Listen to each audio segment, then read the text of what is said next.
Oba, oba, galera! É um prazer ter todos vocês mais uma vez em volta da nossa fogueira. E não posso deixar de pedir a vocês que se inscrevam no canal, cliquem no sininho para ativar as notificações, deixe seu like, que é importante pra caramba. Calma aí, fala baixo, que eu não quero acordar o Anselmo. Já tiramos a almofadinha dele, que da outra vez ele quase dormiu. Já foi, a Mayara não estava aqui, a gente fez bagunça. Tiramos a almofadinha dele. E é um prazer imenso ter todos vocês aqui, fazendo essa fogueira cada vez mais inflamada. E como vocês sabem, e para quem não sabe vai ficar sabendo agora, eu sou o Fernandão, capitão do Storycast. Eu, Anselmo Paiva, tenente do podcast. Tudo bem? Acordei agora. Acordou agora? Ficou puto. Consegui pegar ele, galera. Então, gente, a gente tem o prazer de receber aqui hoje no Storycast uma das precursoras. Ela vai contar um pouco de como tudo isso aconteceu. Tive que convencê-la a deixar falar o nome todo. Mentira, ela falou que tá tranquilo. Vanessa Rich Lopes. Sou eu. A nossa Vanessa Rich. Cara, a Vanessa Rich, não vou falar o ano que você nasceu, fica tranquilo. Pode falar, gente. Jornalista, a Vanessa é mentora, treinadora de narradoras e publicitária. 30 anos de carreira, cara. Isso é carreira pra caramba e a gente tem o prazer de te receber. Muito obrigado. Prazer é meu. Muito Que obrigado. queridos. Obrigada pelo convite. Adorei. Adorei o tênis, inclusive. Tá tudo certo. Você não viu ele de suspensório. Você usa o que você quiser. Ele não tem nada a ver Você com não isso. viu ele de suspensório. Eu tava de suspensório, É. você não viu. É porque a também. gente vetou ele de se apresentar de suspensório. Qual o problema, gente? Oi, gente! Boa, boa. Que alegria tá aqui. Cara, Vanessa, muito obrigado por ter vindo. Assim, a gente bateu um papo, né? Eu falei, cara, vou convidar. A gente é cara Criou de pau coragem. mesmo. Não, sei lá, né, cara? Eu sempre vi na TV, enfim, a Vanessa sempre foi tão profissional e a gente tem uns amigos em comum. Se Verdade. encontrou lá no evento A gente do sempre se Edu. encontra no Fui Clear, né? É, o Edu é amigo, já veio aqui também. Falou um monte de coisa legal aqui. É. Esse fala pra caramba. Ele tem a língua bem afiada. Um beijo pro Edu, que daqui a pouquinho o prêmio foi clear também, né? Segunda-feira. Segunda-feira. 26/6. Galera, muito maneiro. Pô, eu tô lá, hein? Fui jurado. Ele falou que vai ter o sorvete de novo, né? Marcelo tá desesperado com Aquele o sorvete. sorvete... Tu comeu de laranja? Maravilhoso. Vitale com um pedacinho de laranja. Eu acho que eu comi um de 3 litros daquele sorvete. Grande Não Tafarel. posso deixar de ir lá. Tafarel, que é o... Acho que é o dono, o Tafarel é o dono, pô. Um beijo, Tafa. Pô, bom pra caramba. É mesmo. bom Porra, demais. Não, E eu virei cliente. virou toda Eu compro. semana, 1 litro. Eu compro. Não, toda semana não. De 15 em 15 dias eu compro 1 litro É aqui em muito Jacarepaguá. É muito bom. Eu mesmo. lembro do Fui Clear. O sorvete e o camarão gigante. Aí eu, Cara, ele só tá pensando na comida. aí eu falei, Eu sou Anselmo, gordo. Aí eu falei, Anselmo, bota o camarão no sorvete e come. Não, Que aí isso? não. Mentira, eu não fiz isso não. Nós só ficamos na porta e saída do camarão na cozinha. A nossa resenha era ali. Pelo amor de Deus. Vanessa, vamos lá. Eu vou mudar um pouquinho com você, como eu já te falei. O que você tá fazendo hoje? A gente via a Vanessa no Sport TV, já vimos no Globo News, mas o que você tá fazendo hoje? Fala pra galera. Cara, então, hoje eu tenho um desafio muito grande na minha carreira, que é eu hoje faço a Vasco TV, tô à frente da TV do meu clube, a vida inteira eu escondi o meu time de coração, porque o torcedor não tem a inteligência emocional para saber que você é Vasco e pode falar do Flamengo, do Botafogo, do Bangu, do Besiktas, né? Então, eu acho assim, os jornalistas, eles sempre esconderam esse time de coração, porque a galera não consegue compreender, e principalmente, não era meu caso, tá? Mas eu tenho amigos que estão no campo, que fazem cobertura dos jogos, e é difícil, o cara, de repente, tá cobrindo um jogo do Botafogo, e ele torce para outro clube, e a galera sabe, sei lá, num Fla-Flu, ele é tricolor e tá cobrindo um jogo, né? Enfim. A galera não entende muito. É possível, gente, você trabalhar com imparcialidade. E também é possível trabalhar com parcialidade quando você vira a TV do clube. Então, eu recebi essa missão. Um dia, o Eric Johnson, eu estava no Tá Na Área, apresentando Tá Na Área no Sport TV, e o Eric Johnson falou no ar. O meu time, nosso Vascão, não sei o quê. Eu falei, falou. Eu falei, dane-se, né? Eu não tô no dia a dia do esporte, eu não tô cobrindo o campeonato. Tudo bem. E aí... veio a pandemia, e aí o Vasco começou a fazer umas lives, virou uma moda live na época da pandemia, que as pessoas não podiam sair de casa. E eu tinha saído do Sport TV, ou seja, eu deixei de ter aquela exclusividade com as organizações Globo, onde eu trabalhei 20 anos da minha vida. E ali o Vasco falou, peraí, temos uma apresentadora, ela é jornalista, ela é Vasco. Então, eles me convidaram para fazer as lives. Então, era live de aniversário, live Batalha dos Gigantes. Aí tinham 2 equipes, uma do Ricardo Rocha, outra do Donizete. Era tudo pela internet. E aí veio a possibilidade das TVs de clube transmitirem o Campeonato Carioca, porque a TV Globo deixou de cobrir o Campeonato Carioca e aí deu a possibilidade das TVs terem um estúdio, porque antes, o que era a TV de clube? Era uma transmissão do jogo, só. Umas entrevistas lá coletivas e era isso. Então, as TVs começaram a construir os seus estúdios e o Vasco construiu um negócio muito legal que fica um espaço, que é a Vasco TV, que fica entre um vestiário e outro. Ou seja, o jogador é obrigado a passar na porta. Então, eu consigo receber jogadores e o treinador minutos antes deles entrarem em campo. O sonho de qualquer jornalista a gente tem na Vasco TV. E a gente mostra esse bastidor. E só quando eu comecei a viajar, Fernando, pelo Brasil, é que eu entendi que você tem gente que torce para o time e que nunca veio ao estádio. Pessoas que têm 30, 40, 50 anos e que nunca vieram a São Januário. Que coisa louca, né? Como é que o cara cultua aquele amor pelo clube sem frequentar? Acho muito doido. É muito distante. É muito distante. Sabe? Qual dos ídolos também que o Vasco teve durante o... Não estou discutindo a história, estou dizendo que é muito difícil você perpetuar isso numa criança que cresceu sem ir ao estádio. Sem conhecer, Sem a conhecer. instituição. Só um nome, só uma bandeira. E aí eu acho que as rádios, na época, fizeram esse papel de propagar clubes cariocas no restante do Brasil e por isso você tem torcidas.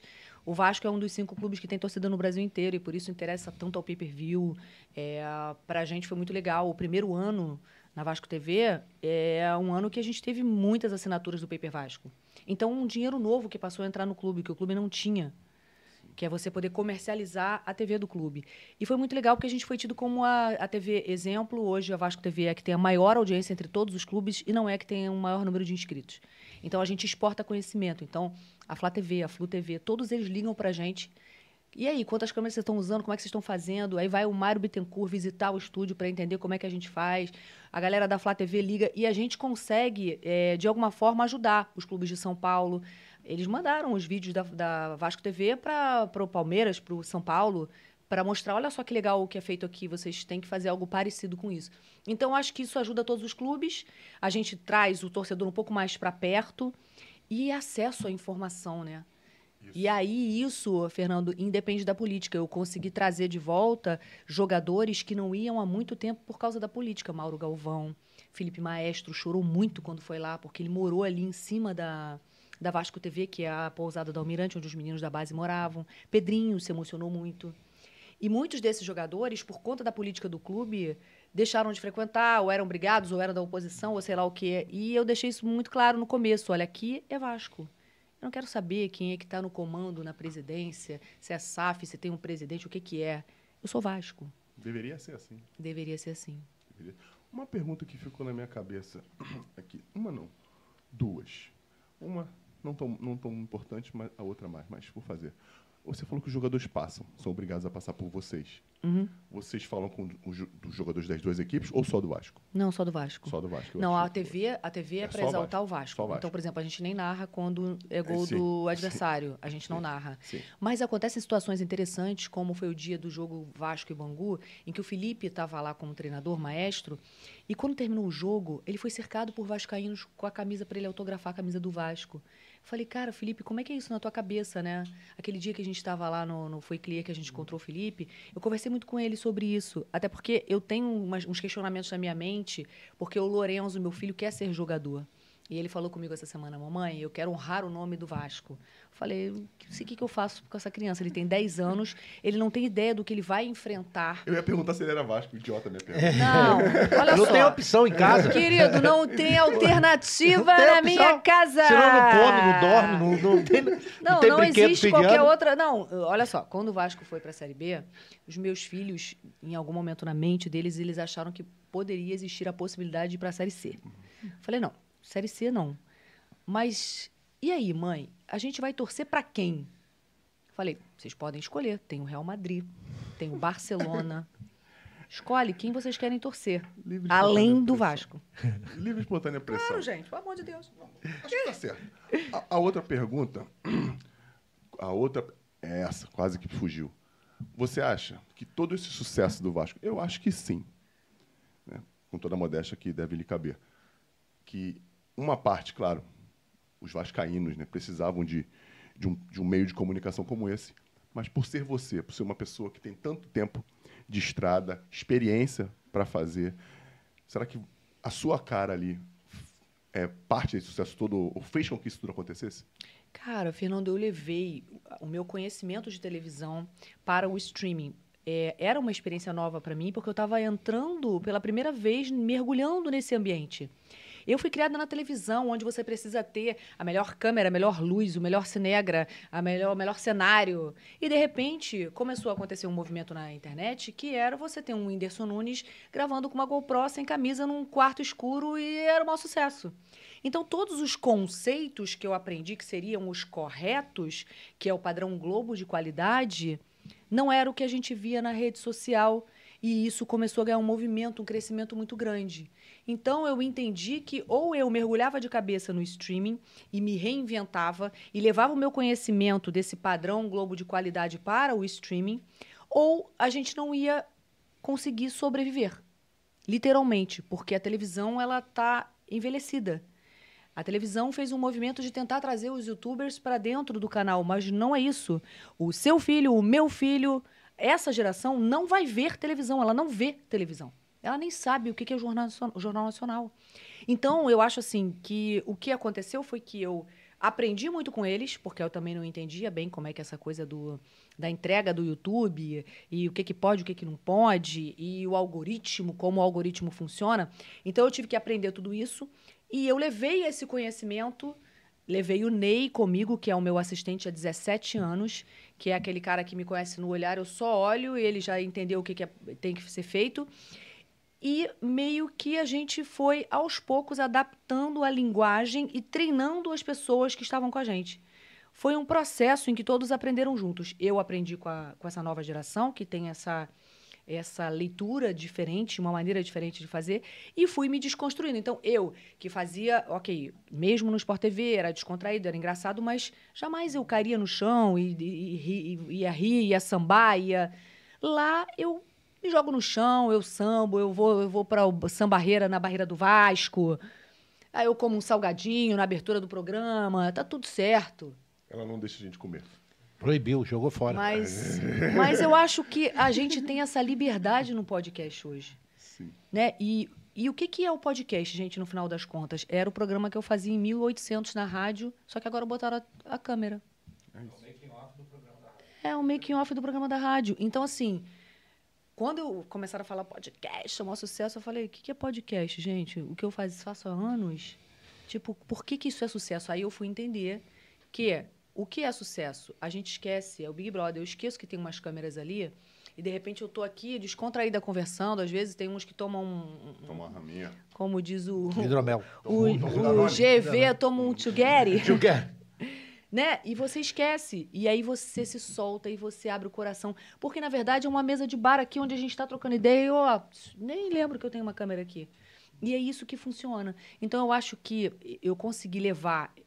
Só... Para finalizar o que você me perguntou, eu levei essa experiência que eu tenho de televisão e consegui adaptar para essa nova linguagem, onde eu posso ter um grupo de pagode, onde eu posso estar na barreira do Vasco, onde eu vou no meio da torcida com um salto alto e calça de couro amarradona. E as pessoas olham, caraca, como assim? Você veio aqui?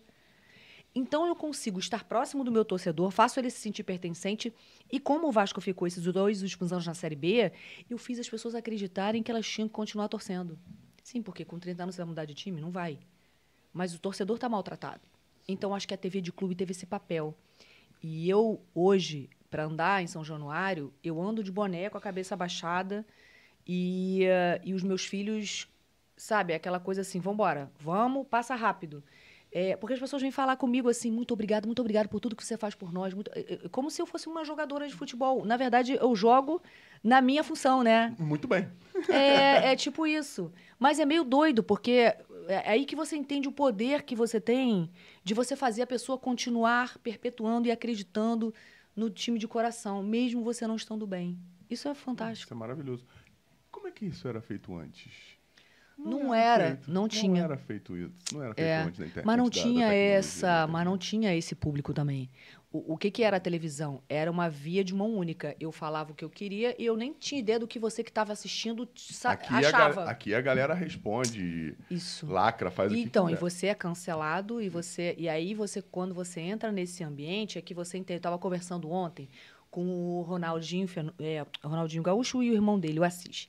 E aí eu falei com o Assis assim, eu falei, cara, como seria, a gente estava fazendo um exercício, como seria o Ronaldinho jogando nessa era da internet, né, do cancelamento e do... Porque existe um julgamento, um policiamento, é um Big Brother. Todo mundo que tem um celular é uma televisão e eu tô gravando você aqui escondido e você tá, sei lá, no teu momento de lazer, lá no teu pagode.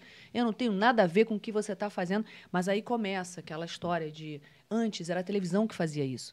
Hoje, qualquer um filma você jogando futevôlei quando você disse que estava machucado e não podia jogar no jogo anterior. Então, é um massacre. Assim, a vida social, ela quase não existe. Mas, Ela quase não existe, não.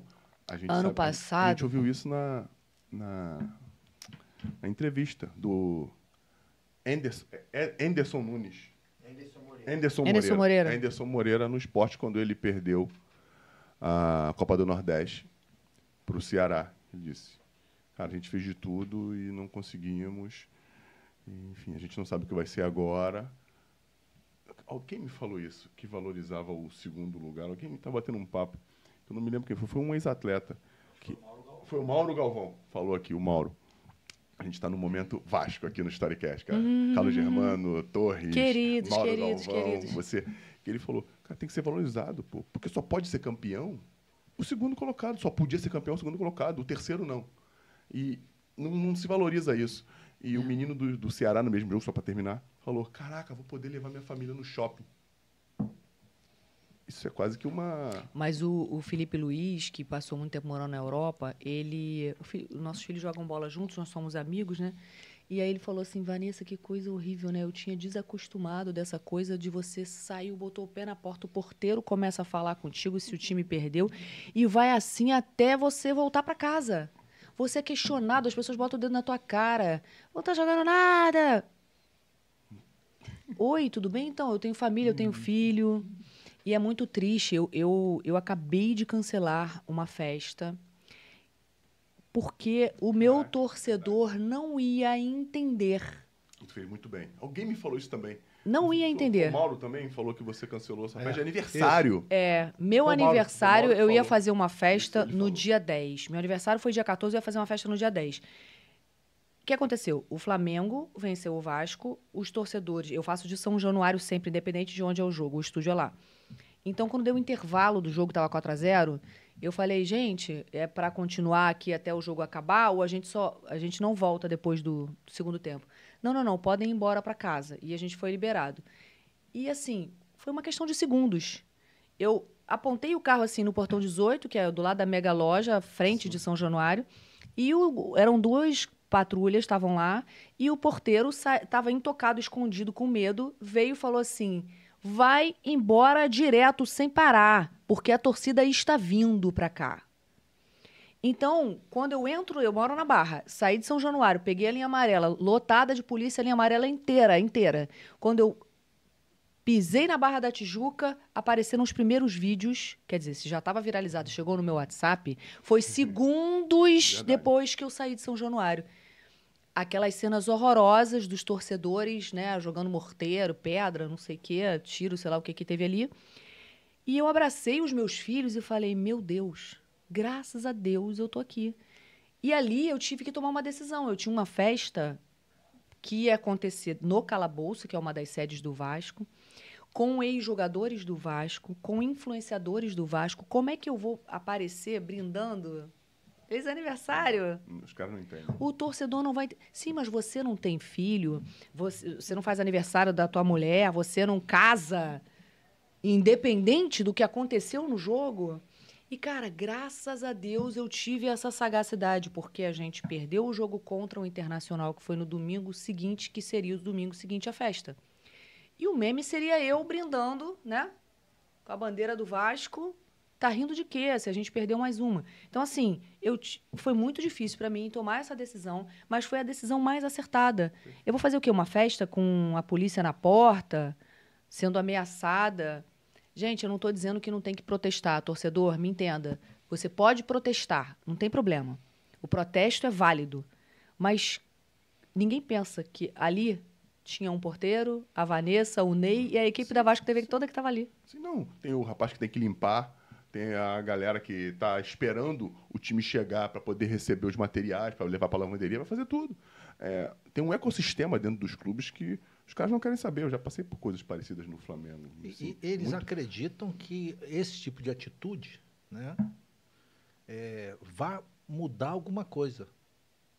E a gente vai cair sempre na questão da impunidade. Porque, infelizmente, eles vão lá, destroem o patrimônio do clube, que é deles, e não dá nada. Não por causa do clube, mas por causa do sistema que a gente vive hoje. Uhum. Né? E é triste, porque eles acham... Eu acredito que eles acreditam que a atitude deles vai fazer com que a administração do clube tome alguma providência diferente. Isso já é antigo. Eu acho que já passou do tempo. Já é antigo. Já tá prescrevendo já esse tipo de coisa, porque a gente está tão evoluído em tanta coisa. Não, e agora com as SAFs, a torcida vai ter que mudar. É uma questão cultural. Eu, torcedor, estou habituado a ir lá, protestar, pichar o muro, brigar na rua, sei lá o quê, e aí o técnico cai. Só que não. Agora é SAF. Quanto custa o salário do treinador? Quanto é a multa? Quanto vai ser para eu contratar um outro cara? Agora eu sou empresa. É isso. E o torcedor vai ter que entender isso. É uma questão cultural. A gente se habitua a viver dessa forma. Que é o certo, né? Administrar de uma maneira profissional o clube. Tem que ser um negócio. Pois é, mas aí acontece isso, né? Que então, não... ou você vai mudar os contratos dos treinadores, eu vou te pagar um salário por 2 anos, mas preciso que você me traga resultados, Fernando. Senão você não vai continuar no comando do clube. Perfeito. Você faz a sua parte, eu faço a minha. Mas é uma competição. A gente não vai ter certeza, ninguém tem certeza do resultado. Ainda mais nesse processo. Eu falei algumas vezes, todo mundo sabe do carinho que eu tenho pelo Vasco, da gratidão que eu tenho pelo clube. Eu fiquei 3 anos lá. Que o processo do Vasco é de reconstrução. Total reconstrução. O que o rapaz falou quando comprou o Vasco, que ia igualar o rival em termos de dinheiro, que não ia perder nisso, ele se equivocou, porque o outro está fazendo isso há 7 anos, há 8 anos, se reconstruindo. Se você voltar na história do Flamengo, o que o Bandeira de Melo fez para pagar as contas, Isso. o Flamengo não ganhava nada naquele período até chegar o Jorge Jesus. É isso. Foram vários anos ali que o torcedor teve que esperar. Acho que de 12 a teve que esperar. De 11 ou de 12 até 19. Ganhou uma Copa do Brasil nesse inteirinho aí. Eu tava falando com o João Guilherme, você mereceu, João, narrar aquela Libertadores pro Flamengo de forma tão emocionante. O torcedor estava contigo ali, imbuído daquele espírito. Mas olha o que o Flamengo passou para chegar até ali. Não é verdade? É isso, porque a gente só tende a ver o resultado final. Esquece do processo. E o Vasco está se reconstruindo. Como o Botafogo começou esse processo 6 meses antes, 8 meses antes. Então, mas eu olho pro Botafogo e penso no Vasco. Olha só o que vai acontecer comigo no futuro. Eu tenho que ter paciência. Não é assim, tô rica, olha, agora vou ganhar tudo, que beleza. Maravilhoso. Não vai. Maravilhoso. E a gente percebe também uma coisa diferente no modelo que os dois times estão levando, o Botafogo e o Vasco. O Botafogo optou por um modelo de reconstrução mais sólido. Isso é uma opinião minha, tá, galera? Sólido, eu digo de atletas. Uhum. Atletas mais experientes. Você acha que o elenco do Vasco não é um bom elenco? Acho bom. Eu só acho Você jovem. está me dando a mesma resposta do Pedrinho, do Felipe Maestro. Que bom, os caras são fera. É porque é um modelo de reconstrução diferente. O Botafogo optou por caras mais experientes, caras com bagagem, caras que têm esse poder para aguentar o tranco, porque foi difícil o Botafogo. O Botafogo não ganhava de ninguém em casa ano passado. Era competitivo fora, mas em casa sentia. O Vasco, por coincidência, está passando pelo mesmo problema. Só que o time do Vasco é muito jovem hoje. Tem ótimos jogadores. Ótimos jogadores. Estão metendo o pau no Pedro Raul. O Pedro Raul tem que ter oportunidades, não oportunidade. Oportunidades por jogo para definir. Porque muita gente fala que é só empurrar a bola pra dentro. Não é, não. É tipo robô, né? Tem que ser 100% a vida toda. É isso. E é o que eu tô te falando. Precisa de oportunidades dentro do jogo, dentro do modelo para poder... E o Vasco tem dificuldades. É um time jovem, as contratações foram diferentes do Botafogo, e você tem que ter paciência. O time não tem dinheiro. O rapaz não falou que o time tem dinheiro pra caramba. A janela tá vindo. Faça eles vão jus. fazer contratações nessa janela É e o isso. torcedor... Não sei se isso. isso vai acalmar os ânimos. É isso. Mas dá uma resposta positiva porque tem que ser feito. E é isso mesmo. O próprio Botafogo, estamos falando do Botafogo aqui, que é um time que eu gosto. Tem um botafoguense aqui ilustre e até um pouco desequilibrado. Não no termo agressivo, mas de esperanças. O que você falou? O Botafogo vai ser o quê? Campeão brasileiro com 8 pontos de vantagem. Não duvidem. Não duvido não. O Botafogo não classificou no Campeonato Carioca. Ele falou que o Botafogo era o melhor time do Brasil. Melhor meio campo. Tinha o melhor meio campo do Brasil. Bom, eu acredito no cara. E é líder do campeonato. Enfim. Botafogo tá tirando Pra onda. terminar. E eu tenho que ter paciência. Você falou, se você foi foda. Não. Reclama, xinga, vai para São Januário, reclama, briga, xinga os caras. É válido. Não pode quebrar o estádio, não pode quebrar o patrimônio, que é do torcedor. E é isso que você estava falando do exemplo que você deu do jogador, agora eu vou poder ir no shopping. Gente, todos os jogadores têm família, é tudo tão triste. Às vezes a gente sai de uma derrota no estádio, é um silêncio, é uma tristeza profunda, e você escuta aquelas bombas, e você, olha, sai de perto do muro, porque estão jogando pedra, estão jogando bomba, aí jogam pedra no carro dos jogadores, aí você sai de São Januário, abaixa o vidro para a pessoa ver que você não é jogador. Tá, e o jogador vai tomar pedrada. Então, assim, o que a pedrada, o que pichar o muro, o que a bomba vai resolver? Afasta os jogadores do clube. Ele não te aproxima do clube, da instituição. O torcedor, ele é o maior patrimônio do clube. O amor que você sente pelo Vasco é o maior patrimônio que o Vasco tem. Isso, sei lá, 20 milhões unidos nessa mesma direção. O que isso pode fazer? A gente sabe o que o poder do amor. O do ódio também. Só que esse tipo de atitude, ela afasta os jogadores que potencialmente poderiam vir para o Vasco. Uhum. Caras de qualidade, caras que podem dar o retorno que os mesmos vândalos querem. Uhum. Porque eu já ouvi isso já. De jogadores que, vou lá como, Viu onde fica o jogo, onde a gente vai jogar? Como é que a gente vai sair de lá se a gente perder? Isso existe. Aí o cara fala, não interessa, só que o Vasco é maior do que todos, até do que vocês, que estão quebrando o clube.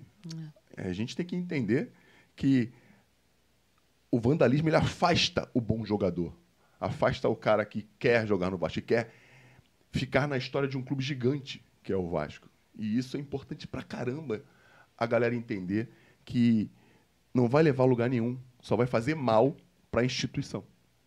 Desculpa ter me alongado aqui, mas é verdade, porque eu gosto do Vasco. O Vasco me abraçou num momento difícil e a gente conseguiu recuperar o clube. No momento que o clube caiu pela primeira vez e a gente voltou. Com muitas honras, né? É porque no Rio de Janeiro, eu acho que a gente tem no Rio de Janeiro não, no Brasil, a gente tem um movimento que é eu sou treinadora, você é treinador, você também é, todo mundo entende um pouco, todo mundo acha que entende mais do que o treinador, só que eu não estou no dia a dia. Eu não sou eu que estou vendo se você está jogando melhor que ele e você tem que entrar e ele entra no segundo tempo. Eu não sei, eu não estou no dia a dia. Então, para isso, existe um cara chamado treinador. Essa função é para isso. O cara está treinando a equipe. Mas as pessoas não respeitam isso. Então, você quer resolver. E aí, claro, a gente tem uma cultura no Brasil, tira o treinador, que está tudo certo, dá uma resposta para a torcida. É isso aí. Aí, aquele cara que saiu do clube hoje... volta 2 anos depois. Ele não servia, né, há 2 anos, mas agora ele serve. Estranho, né? É estranho, verdade. Vamos pular. Vamos embora, galera. Vai dar certo. Vai nessa.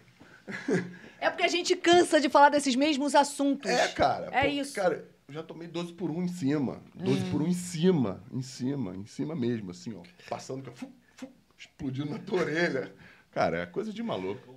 É coisa de maluco. Não, já tinha perdido. Já tinha perdido o cabelo já. Vou te fuder, tá no time dele? Só porque você é lutador? Vou te fuder, hein? Ele tá aqui sempre não, ele vai ficar um mês na Europa de novo. Galera, Vanessa, fala um pouco pra quem não sabe quem é você mesmo. Quem é a Vanessa? Vanessa é de onde? Você é daqui do Rio mesmo? Conta pra galera Eu sou quem carioca, é você. nascida na Tijuca. Alô, Tijuca! Qual é? Salgueiro, Unida, Tijuca? Eu sou Mangueira, Estação Primeira de Mangueira, porque o meu pai é benemérito, ajudou a construir a quadra, meu tio era o presidente, estou de Mangueira hoje. É verdade. É. A minha escola de samba querida, o samba enredo era escolhido na minha casa quando eu era pequena. Alcione frequentava a minha casa, eu era criança. Caraca, Doido, né? Hein? É.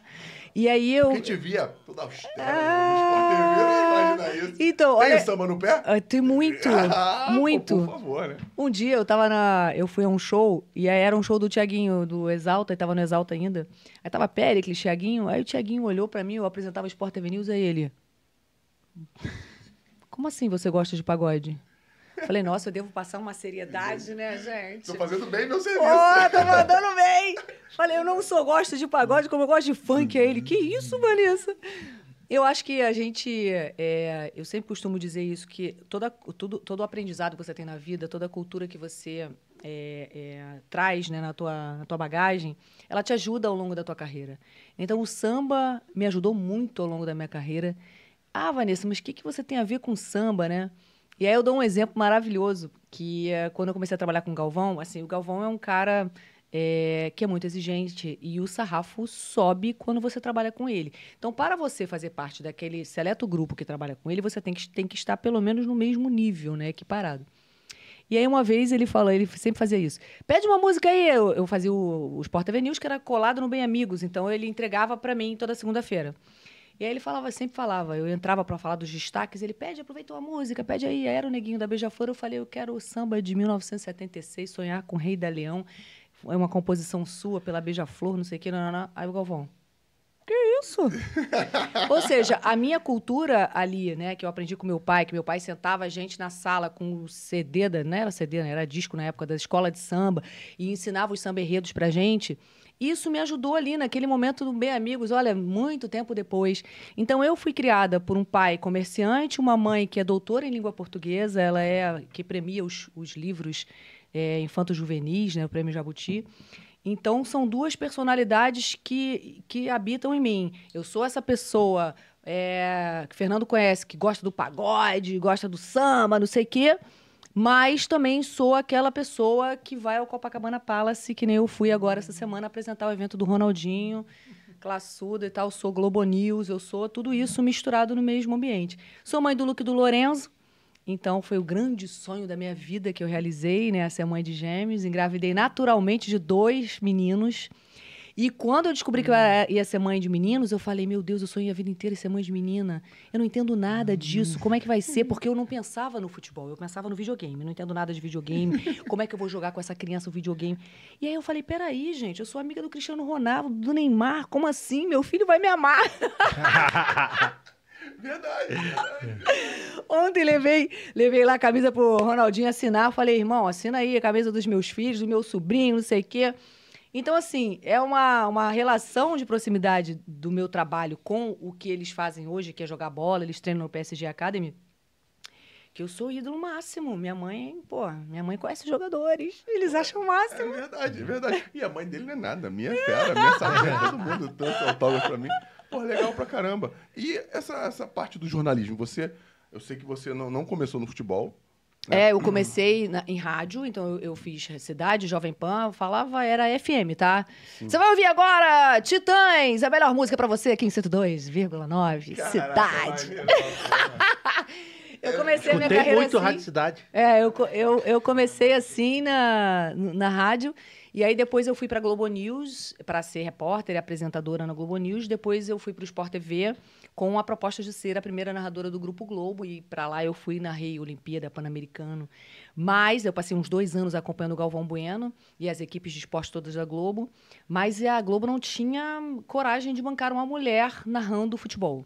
Então eu comecei narrando todos os esportes olímpicos, eu narrei todos os esportes olímpicos. Eu narrei o PAN de 2007, Olimpíada de 2008, narrei Carnaval no Viva. E muito tempo depois, olha quanto tempo, foi através das minhas mãos que o primeiro time de narradoras das meninas na Copa de 2018 na Fox, a gente levou o Narra Quem Sabe, e hoje essas meninas estão na Globo, na Band, no SBT, nas TVs, né? Foram 2 edições do Narra Quem Sabe, todas elas estão trabalhando. Para mim é uma honra, para mim é uma honra, porque essas meninas elas não tinham espaço, porque Primeira leva foram 300 inscrições, segunda 350 inscrições. O que essas mulheres estavam fazendo? Aonde elas estavam? Elas queriam só uma oportunidade. Então, eu me sinto muito honrada de ter, de alguma forma, mentorado todas essas meninas. E compartilhar conhecimento, para mim, é uma honra. Mas como surgiu a ideia? Surgiu da sua experiência, de você estar ali dentro e sentir que, por ter querido fazer isso, né, e não ter conseguido, né, você quis fazer, não conseguiu e se viu, né, na função ou sei lá, no propósito é a palavra que todo mundo está falando, e, poxa, eu posso ajudar quem está chegando, eu posso fazer por eles. Cara, surgiu disso aí? Foi um processo que eu não percebi muito, não. Ele foi acontecendo naturalmente. Quando eu trabalhava em rádio, eu sou muito apaixonada por rádio, tá? É o primeiro veículo que eu acho que todo mundo que trabalha com comunicação deveria trabalhar, que trabalha em improviso, eu sou apaixonada. Na época da rádio, eu já abri uma escolinha, eu tinha 20 e poucos anos, eu abri uma escolinha de rádio e treinava os locutores. Para ser locutor de FM, tá? Para isso. E depois, quando eu entrei no Sport TV, eu olhava como eu tive a base do rádio muito forte, eu fiquei 7 anos trabalhando em rádio, quando eu entrei na televisão, eu só troquei a linguagem. Eu saí do Jovem Pan, melhor rádio do Brasil, não sei o quê, pro ministro da Justiça, disse hoje pela manhã. Eu só fiz uma migração da linguagem. Caraca, muito maneiro. Eu fiz uma migração. A narrativa faz total diferença. Olha como você Total vai diferença. lidando. E aí, o que eu fiz? Eu comecei a ver que eu não aguentava ver aquele menino que estava começando a carreira entrar para gravar um off. Off é o texto que a gente grava. E ele gravar 30 versões do off e todas ficarem horrorosas. Falei, tudo bem, então, posso fazer com você? Aqui você vai subir o tom, aqui você vai acelerar, aqui você bota mais para baixo, aqui você vai sorrir, aqui você vai não sei o quê, aqui estica um pouco mais essa palavra. E eu comecei a ver que eu comecei a ensinar. E aí o Sport TV criou um projeto chamado Passaporte Sport TV, que ele pegava garotos recém-formados que iam morar fora do país. Acontece que esses meninos saíam daqui e não eram treinados. Aí eu falei, oi, tudo bem? Posso treinar? Me ofereci para o RH para treinar. Eu ensinava o básico, desde o que era delay, que você está no Japão e tem um delay de 6 segundos da minha voz. E agora ao vivo do Japão, fala aí, Fernando. Você vai levar 6 segundos no Japão para me responder, então, quando eu falar, vamos agora... Alguém te dá o vai e você já começa a falar para os 6 segundos chegarem a tempo. Caraca, para ficar coordenado. E aí, quando eu saio da TV Globo, eu fui conversar com a Edu Zebini na Fox. Eu falei, cara, eu preciso conhecer esse cara. Esse cara, porra, conseguiu a Libertadores com exclusividade. Pô, esse cara é muito fera, eu tenho que conhecer ele. E aí, tomando um café com ele, ele falou assim, cara, eu tenho um projeto que tá aqui na gaveta. Você quer bancar esse projeto? Que era o Narra Quem Sabe.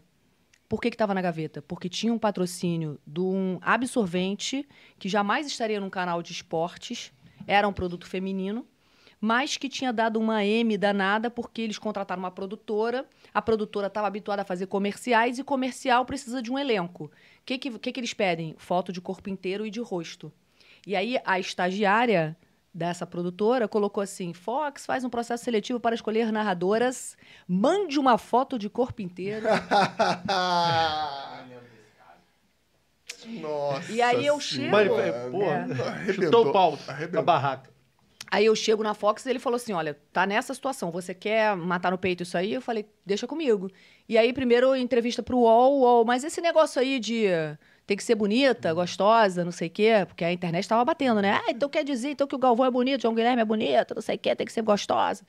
Eu falei, não, eu quero só 5 minutos do áudio, eu não quero nem saber quem é. E eu pedi só 5 minutos. O teste da seletiva eram 5 minutos de um áudio de uma narração. E eu escutei 300 áudios para selecionar 6 meninas. Caraca, difícil. 3 delas hoje estão na TV Globo. Pode falar o nome? Sim, a Renata Silveira, a Natália Lara e a Isabelle Moraes. São as 3 narradoras, as 3 mulheres que narram para Globo. Parabéns. Parabéns para você e para elas. E as outras 3 estão trabalhando também. Então, assim, foi um processo que eu acho que a gente precisava viver. As televisões se viram obrigadas, porque acho que o Esporte Interativo fez também um processo seletivo assim. E aí a Globo falou, opa, tem que ter uma menina para ser comentarista. Aí botou a Ana Thaís Matos. Eu já fazia com a Ana Thaís, com a Fernanda Gentil, com a Camila Carelli, a gente fazia já o Convocadas, que era um programa no rádio que a gente falava, dava a nossa opinião sobre o futebol. E ali começou a inclusão das mulheres de uma forma um pouco mais robusta. Pô, que legal.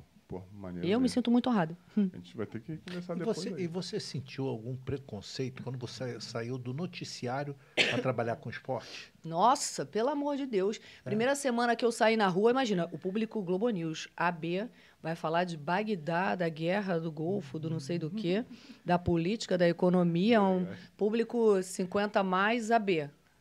Galera, Copacabana Palace. Aí vai pro Sport TV. Primeiro, eu não tinha roupa para trabalhar no Sport TV, tá? Eu só andava de terno, salto alto, eu não tinha calça jeans. Eu descobri que eu não tinha calça jeans no meu armário. Eu tava há 6 anos trabalhando na Globo News, meu armário era só ternos. Ternos, vários ternos, todas as cores, roupa social, era só alfaiataria. E aí eu entro no Sport TV, as pessoas me olhavam assim, nossa, você é muito chique, né? Ela deve ganhar milhões. Não, eu não tinha calça jeans. Aí eu falei, meu Deus, eu tenho que mudar meu armário. Aí quando eu vou pro Sport TV, primeira vez que eu saio na rua com a minha mãe, que eu não sei o que lá, porque você falou mal do meu time. A minha mãe, o que é isso? Um assalto? Eu falei, não, mãe, é um torcedor revoltado. Bem-vindo ao futebol brasileiro, mamãe. Caraca, minha mãe horrorizada, o que é isso, minha filha? Falei, mãe, então, esse é o meu novo público. Daqui pra frente é isso aí que a gente vai enfrentar.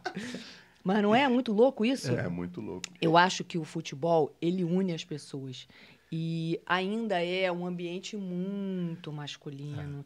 Eu recebo umas mensagens assim, ai, meu marido te adora, eu nem tenho ciúme de você. Eu recebo umas mensagens assim. Tipo assim, pô, tu é fera, nem isso eu tenho, né? Eu recebo umas mensagens das mulheres assim. coisa Ou louca. então acontecem umas coisas constrangedoras. O cara cutuca e fala assim, Vanessa, essa mulher, cara, quem é essa pessoa? Não faço ideia de quem seja. Tipo, E eu acho maravilhoso, porque, assim, mal ou bem, a gente está mostrando um pouco do nosso trabalho, do nosso conteúdo, nesse ambiente que ainda é muito machista. O futebol ainda tem muito a permitir, né? Muito espaço a ser aberto para as mulheres. Hoje nós temos árbitras, comentaristas, narradoras, repórteres, mas ainda... Ainda tá engatinhando, né, nesse quesito. Você tem Qual razão. é a sua visão sobre esse preconceito que ainda existe? Você acha que, de alguma forma... Olha que pergunta difícil que eu vou fazer, hein? à As vontade. mulheres que usam desse... vamos supor... Charme. Não. Dessa posição de ser mulher numa sociedade machista, você acha que, de alguma forma, elas tiram proveito disso? E aí, isso acaba atrapalhando quem está tentando fazer, as mulheres que tentam fazer um trabalho sério. É isso. Concordo. Qualquer forma de deturpar uma ação, seja você do sexo que for, da opção sexual que for, usar de meios físicos para obter aquilo, quando não é o ideal, eu acho que está errado. Independentemente de seja homem, seja mulher, seja qualquer tipo de opção sexual. E você fazendo isso, e a coisa acontecer favorável ao que você quer, isso tira a credibilidade Total. do seu trabalho, de todos os... Só que a pessoa que está fazendo, eu acho que não percebe isso. Como diz o Rica Perrone, vocês têm aquele grupinho de WhatsApp. Alguém conhece a Vanessa aí? Alguém já pegou? Não é assim? É não tem assim. esse não, mas a galera faz. Mas tem isso. Sim, sim. E aí, qual a credibilidade que tem?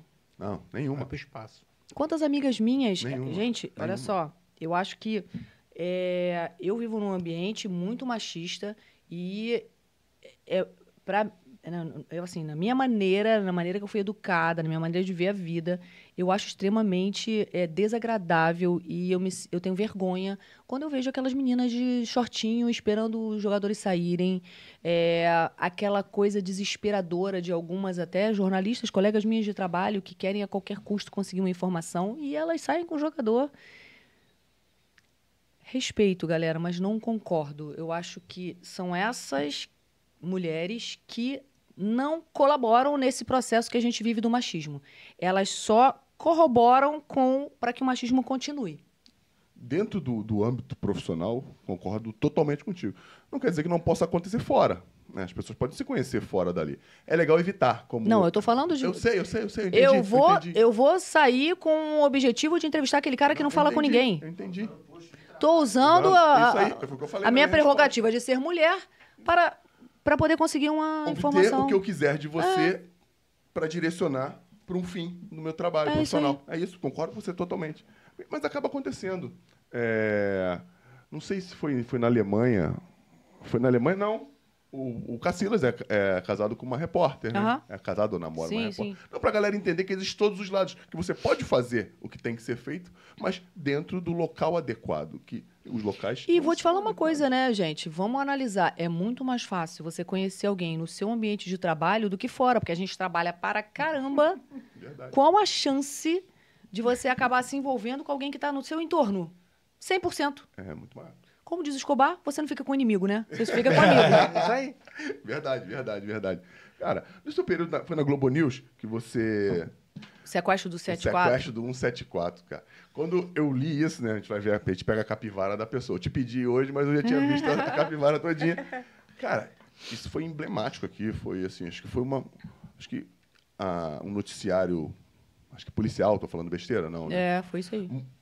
Era um antes e depois do caso do sequestro do 174, porque aquilo marcou pra caramba a E gente. transmitiu ao vivo, né? Ao vivo, cara. E você Então, tava lá, como é que foi isso, cara? A Globo News, ela tinha esse propósito de ser 24 horas, né?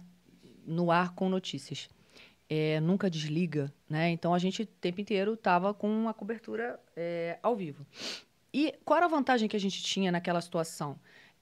A gente não tinha que rodar uma vinheta de plantão, não tinha que interromper a novela, a malhação, ou o que fosse, o programa que fosse, porque a Globo News era só notícia. Então, de hora em hora, tem um telejornal e no intervalo tinha um programa gravado. Então, mexer nessa grade, muito fácil. Você tira o programa gravado e deixa ao vivo direto. Foi o que aconteceu. Nesse dia, eu fiz 3 horas e meia de cobertura ao vivo sozinha. Eu falava sozinha. Eu falava o que eu via, o rádio me ajudou muito nesse dia, porque eu descrevia o que eu via. Olha, aqui no entorno não tem isolamento, a polícia não fez nenhuma barreira, a gente só tinha as imagens da câmera parada mostrando o ônibus e as da Sete Rio, que era de trânsito, que mostrava o entorno. Pra galera entender. Galera, o sequestro foi o quê? Um ônibus foi sequestrado por um cidadão que ficou parado em São Conrado, que é aqui um bairro... Não, Jardim Botânico. Jardim Botânico. Jardim Botânico. Perdão, falei besteira. Um Jardim Botânico, que é um bairro classe média alta aqui do Rio de Que Janeiro. é na esquina da TV Globo. É verdade. E ele ficou parado horas. Quantas horas ficou parado? Você falou 3 horas e meia. 3 horas e meia, foram umas 4 horas. Parado com um sequestrador dentro. E a Vanessa, isso foi em que ano? Foi em 2000. 2000. Foi em Quem era a 2000. governadora da época? O governador era o Garotinho.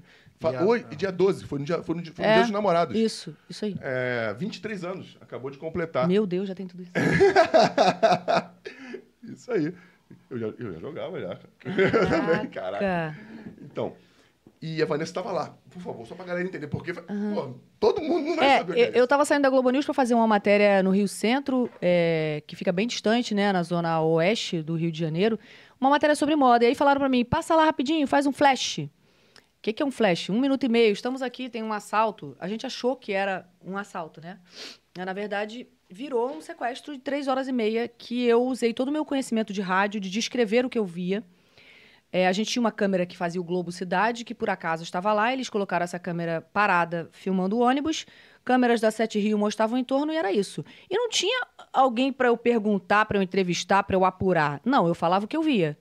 Como é que eu vou entrevistar o bandido? Quantos reféns tem aí? A polícia. Eu narrei 3 horas e meia o sequestro falando o que eu via. E o Garotinho era o governador na época. Então, o Garotinho, para evitar o risco de ter uma cabeça literalmente explodida ao vivo, ele proibiu que os policiais de elite que estavam no parque, laje, ali do outro lado da rua, que eles atirassem, porque muitas vezes ele mandava todo mundo abaixar e o Sandro do Nascimento, o bandido, ficava livre ali, né? No campo de visão daria para um atirador de elite matar ele. Só que seria, na transmissão da TV Globo, da Globo News, ia ser uma transmissão de uma cabeça voando. E aí entrou uma discussão dentro da empresa que era o Evandro de Andrade e o Schroeder. O que fazemos? Deixamos no ar? Foi a primeira vez que a televisão se deparou com essa situação. E aí eles falaram, cara... Eu lembro que o Arthur Chechel escreveu uma crônica no Globo falando sobre essa cobertura. E ele fala, era na esquina da nossa casa, não dá para pegar o controle remoto, desliga aí. Depois a gente vê isso aí. Não, tá acontecendo, é ao vivo. Então, eles fizeram a opção de manter, e o governador teve a sapiência de não deixar ninguém atirar, porque ia ser uma situação que a gente ia estar transmitindo, então poderia acontecer qualquer coisa. Mas, ao mesmo tempo, também não tinha isolamento, muitos erros aconteceram ali. Não tinha isolamento, então todo mundo ia chegando, Entendeu? E aí, tá fazendo o quê? Tô aqui de bobeira, vendo aqui o sequestro. Foi isso, sabe? Era uma Não tinha galera. isolamento Não policial. tinha nada. Tinha Caraca, nada. mano. E eu sou destemida, tá? Eu sou uma pessoa que medo não existe no meu vocabulário. Então eu fui me aproximando do ônibus. Tipo assim, vou ali dar uma entrevistada ali no bandido. Foi meio isso. Fui me aproximando e ele, pum, atirou na minha direção. Aí eu me escondi atrás de uma árvore. Quando eu me escondo atrás da árvore, eu saio de perto do meu Cinegra, que na época aquele celular tijolão do sertanejo, gente. Era o celular tijolão. E ele ficou com as baterias do meu celular, então a bateria acabou.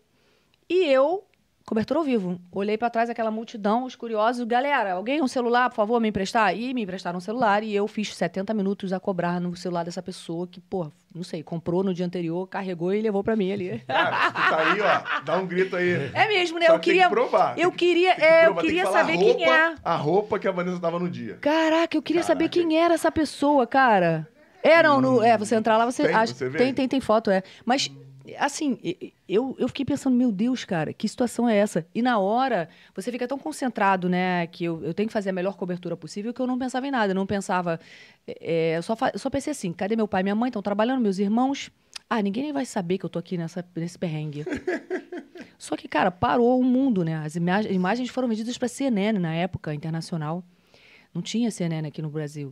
E cheguei lá, o Bonner estava me esperando, Fátima, Jornal Nacional. Enfim, eu passei a existir dentro da minha empresa a partir daquela cobertura. Ó, tem uma garota ali. Eu tinha 1 ano de formada. Vanessa Rich, jornalista. 1 ano de formada? É. Caraca. Que evento de moda maneiro que tu foi. Não, pô, que desvio fera. Sabe, tu lembra quem foi que pediu pra você pegar esse desvio? Pra Então, gravar um flash? a minha chefe na época, acho que era Denise, ela falou, é rapidinho, vai lá e você vai só fazer um flash, um registro. E eu acho que quando você tá focado, eu acho que deve ser o mesmo raciocínio de um jogo. Às vezes eu fico pensando nisso, o cara que entra para jogar uma Champions, uma Copa do Mundo, uma final de campeonato pelo seu clube, ele tem que estar muito inteiro ali. Ele não pode pensar, porra, o mundo inteiro tá me vendo, eu tô aqui na Copa do Mundo. Pô, o cara lá na Turquia, em Portugal, na China, tá me vendo. Não. Você tem que fazer, eu sou o Fernando, hoje eu tô nessa função, eu preciso ajudar a minha equipe. Foi assim que eu pensei. Eu sou a Vanessa e eu vou fazer o melhor aqui. E eu me concentrei tanto, que quando eu saio de lá e chego na redação, as pessoas falaram assim, pode pedir o que você quiser, cara, você agora, porra, vai ter aumento de salário, nananã. E eu fui fazer Faustão, fui fazer Fantástico, fui fazer tudo. E eu lembro que as pessoas falavam assim, e agora, o que mudou na sua vida? Gente, não mudou nada. Então, inclusive, eu queria saber onde eu errei. A minha chefe, que errou o quê? Que tá louca? E como eu faço aniversário na sequência, foi no dia 12, eu faço aniversário dia 14, ainda fizeram uma festa surpresa. Sabe quando você fica meio tonta, assim? Tipo, o que é isso? Eu passei 1 semana sem dormir, ouvindo a voz do bandido, repetindo as coisas que ele falava. Você conseguia ouvir nitidamente? Eu o que ele ouvia, ele falava, seu delegado, já matei uma, vou matar outra. Eu quero uma arma, eu quero não sei o quê, senão vou matar todo mundo. Ele combinava com as meninas e mandava baixar e atirava no chão. É que a gente não entende de arma, mas os policiais falavam, acho que ele estava com o 38. Se o 38 tivesse entrado no corpo da menina, ele teria explodido, a bala teria explodido no corpo, alguma coisa assim. Não teria vazado o chão do ônibus. Então eles perceberam ali que não tinha matado a menina, não tinha atirado na menina. São coisas ali que você só vai entender depois, né, que passa. E hoje, quando eu olho para trás, eu falo, cara, como o rádio me ajudou nessa cobertura. E você vê, eu gosto da confusão. A minha chefe, na época, falava, bota a Vanessa que ela gosta. Invasão do sem terra, não sei aonde, briga, tiroteio, não sei o que, é comigo mesmo. Eu gosto, gente. Eu não gosto de negócio de escritório. Ali foi a mudança, então, da tua carreira ali. Ali eu tinha 1 ano de formada, eu passei a existir na empresa, né? Tem uma funcionária ali, Vanessa, jornalista e tal. Eu passei os colegas de trabalho que eu via no Jornal Nacional começaram, pô, você que é a menina que fez tipo assim, eu apareci internamente na empresa. Você que é a menina. Mas era. É porque eu me formei primeiro em publicidade, então eu tinha 7 anos de rádio para depois voltar para a faculdade fazer jornalismo para entrar na Globo News. Entendi. Então eu já tinha uma carreira no rádio. Mas eu era recém-chegada, eu entrei na Globo em 99. Em 2000 tinha 1 ano que eu estava na Globo, exatamente 1 ano. Eu entrei em julho na Globo de 99, era 2000, era 1 ano. E 1 ano e pouquinho depois vieram ou atentado nas Torres Gêmeas. Onde é que você tá? Foi difícil. A Globo News, ela tem essa característica, né? Ela coloca tudo ao vivo. Eu estava na redação nesse dia e a gente tinha 100% de certeza que era o replay do avião batendo na torre. A gente demorou a entender que era um segundo avião, uma segunda torre. Aquilo ali pra gente, quando a gente faz uma grande cobertura como essa, a gente costuma dizer que a gente mata muita gente e ressuscita muita gente, porque a cobertura está em andamento. Então você não sabe quantos mortos, você não sabe, né? Entendi. Um pouco, só pra galera entender, tá? Vou trazer para um exemplo mais perto da gente. Eu estava também ao vivo quando caiu o avião da Chapecoense, que nós perdemos muitos amigos que trabalhavam conosco, jogadores e jornalistas, e, enfim. E foi muito difícil. E a vivência que eu tive de tudo que eu tinha aprendido na Globo News para chegar naquela cobertura, eu já estava no Sport TV, e fazer ao vivo, tá em andamento. Então, vamos lá, o questionamento que eu fiz. Por que suspenderam as buscas se, o acidente da Chapecoense não tem nem 24 horas? Eu comecei a falar, eu falei, o bombeiro errou. Como é que suspende a busca, que, tipo assim, precipitado, não sei o quê, porque eu estava acostumada a fazer muitas coberturas assim na Globo News. Já tinha experiência. E aí, quer dizer, só que a gente não sabia que estavam todos mortos, que só tinham aqueles sobreviventes ali que já tinham sido identificados no hospital. Entendi. Então foi muito difícil dar a notícia da morte daqueles amigos que estavam no papel ali, que a gente conhecia todos. E depois, quando eu conheci o Rafael Renzel, que depois morreu numa pelada, né? Jogando bola. Quando eu reencontrei o Rafael, que era nosso colega de trabalho, ele falou assim, cara, foi muito louco esse dia, porque, eu olhei pro lado, tava um morto, outro morto, e eu assim, que isso, tô num sonho, é um pesadelo, que parada é essa, né? E se você parar para analisar, na cobertura em andamento, o avião fez um pouso forçado, porque se fosse um avião que explodiu, que caiu, morreu todo mundo. Sim. Mas se tem sobrevivente, foi um pouso, aterrissou ali, forçado, sei lá. Sim. Era o que a gente imaginou. Então você vê como é que cada um tem sua hora, né? Verdade, sim. Foi muito difícil aquela cobertura para mim. Muito difícil. É nessa hora que você vê o quanto o jornalismo te deixa uma pessoa mais endurecida, mais fria. Porque eu só consegui chegar ao final daquela cobertura porque eu vesti uma capa. Porque senão a gente não ia chegar. Acho que muito difícil. Muito difícil mesmo. Nossa, você tá... Falar hoje disso deve Não, ser e você difícil. falar assim, meu amigo Vitorino Sherman. Cara, esse cara é gente boa. As crianças, os filhos, sabe? Depois fizeram um jogo em homenagem às vítimas e tal. E aí eu não lembro o nome do filho do Caio, o filho do treinador. Sim. Matheus, eu acho o nome dele. O Luca, meu filho, entrou com o time, né? Na homenagem, eles fizeram um jogo no Engenhão. E eu lembro que o filho do Caio veio, do Caio Júnior veio. E eu falei, filho... Meu filho tinha, 3 anos. Falei, filho, abraça o Matheus, que ele precisa de um abraço. Porque como é que eu vou explicar pro meu filho que morreu o time todo, os amigos, o pai do Matheus, e sabe assim? E aí ele me abraçou e falou, meu pai gostava muito de você. E aí nesse dia entrei no elevador também com o filho do Vitorino. E, cara, Fernando, o que eu falasse para aquela criança não ia adiantar, porque não ia trazer o pai dele de volta. E ele, assim, com a cabeça abaixada, assim, eu falava, seu pai era maravilhoso, a tia era muito amiga do papai, a tia trabalhou com o papai, seu pai é um cara incrível, não sei o quê. O que adiantava eu falar? Eu não tinha o poder de trazer o pai dele de volta. Nossa, muito difícil. Não, confortar é muito brabo. Aproveitando, você já se inscreveu no nosso canal, marcou com o sininho, uma conversa dessa daí. Bem, né, cara? Ele tá tão bem, né, cara? É porque ela avisou. Ela deu ordem ali. Eu sei que ela avisou. Ela apertou o controle remoto ali, ó. Mesmo você, eu tenho visão periférica, eu tô ligado. Cara, já que tu tá até aqui, deixa o like aí, pô. Se inscreve, compartilha. E, cara, que história, velho. Que história mesmo, cara.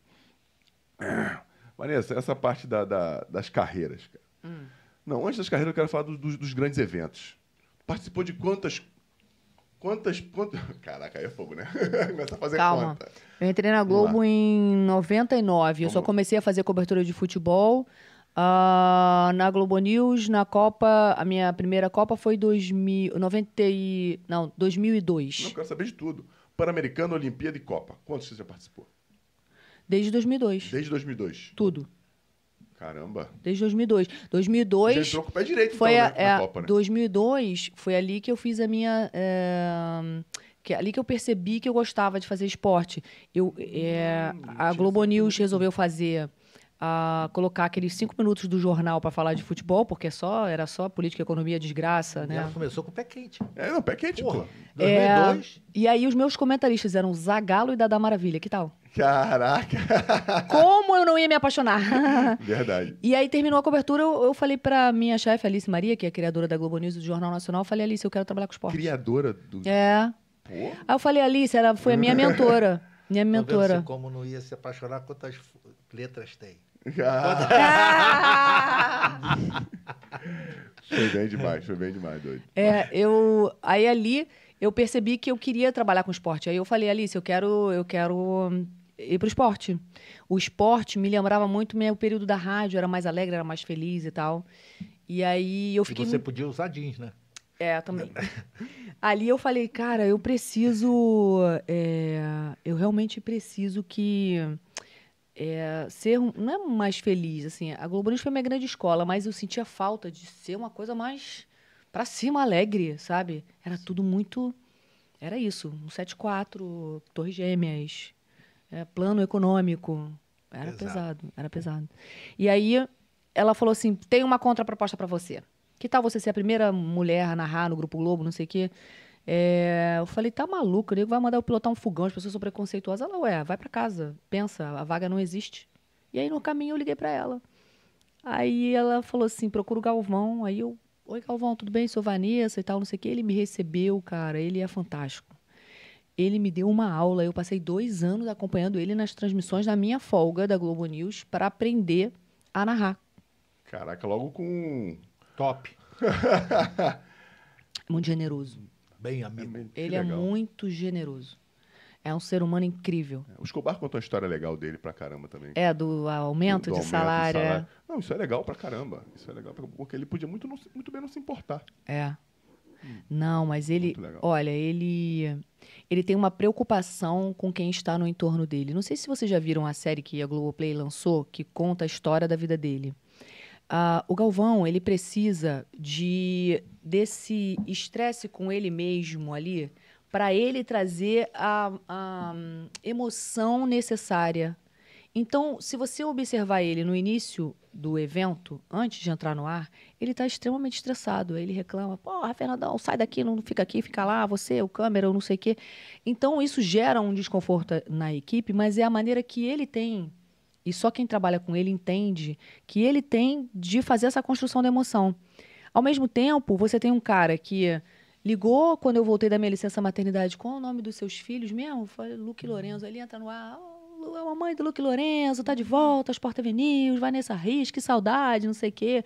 Parece que ele foi na maternidade te visitar. Então, ele consegue humanizar e trazer essa proximidade com o espectador. Isso que eu falei. Isso não tem ninguém parecido. Isso. Não tem. Isso, ele humaniza a Amigos, eu não estou discutindo se o narrador narra bem. Eu estou falando de emoção. Isso. Você pode ter um cara que não erra nenhum jogador, que tem uma voz linda, quase um locutor de mercado, mas que não passa nenhuma emoção. Isso. Não serve. Pro futebol... Não, é uma valência. É uma valência que o cara tem. É dele. Se você pensar, sei lá, toda profissão, o cara tem uma valência. Eu tenho um podcast que chama O Poder nos Bastidores, onde eu trago o poder que cada um tem. Você tem um poder, eu tenho um poder. Cada um na nossa profissão. É um médico que salva vidas, é um goleiro que faz uma defesa, é um engenheiro que constrói um prédio enorme, o maior prédio do mundo. Cada um tem o seu poder. Então, eu acho que quando você entende essa valência de cada um, a gente desenvolve, mas a gente tem que nascer com esse talento. Eu não consigo ensinar carisma. Eu não consigo. Eu posso te treinar para você ser o melhor comunicador, mas você tem que trazer o talento contigo.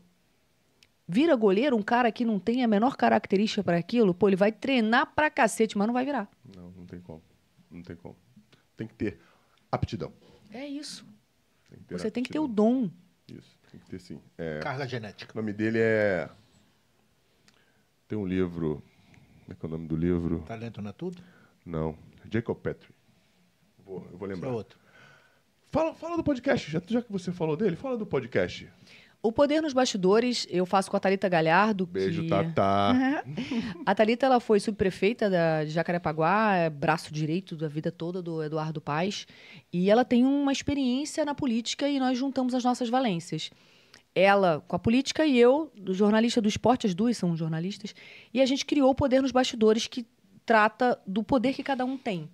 Então, a gente... Por exemplo, eu entrevistei o Zico. Eu não estou ali para falar do futebol do Zico, eu estou ali para falar da marca Zico. Quem cuida de quê? Quem administra o quê? Como você mantém essa marca? É isso. Qual é o poder que esse cara tem dentro do ambiente da gestão, dentro do ambiente do que ele pretende? Às vezes a gente fala de internacionalização de marca, a gente fala da cabeça pensante. Que mentes brilhantes são essas que estão no poder hoje? Eu não estou falando de Brasília, não, gente. Eu estou falando do poder que cada um tem. Sim. Claro, a gente fala de política também. Mas quais são os valores que fazem você ser diferenciado e único? Quais são os valores, as valências que eu tenho que me fazem, ser a Vanessa Rich? Eu tenho valores, você tem outros valores. E cada um é especialista e traz uma coisa agregada, né? O conhecimento acumulado que te faz, junto com o seu dom, ser o melhor naquilo que você faz. Então, a gente desvenda essas mentes brilhantes. O que pensa um cara que construiu um negócio inovador? Que pensou, como esse cara pensou nesse produto, nesse negócio, nesse modelo de negócio? Como? Que mente brilhante é essa? Por que só esse cara viu isso? Ninguém viu isso antes? E esse cara criou esse negócio? Verdade, isso é legal pra caramba. É. Muito legal.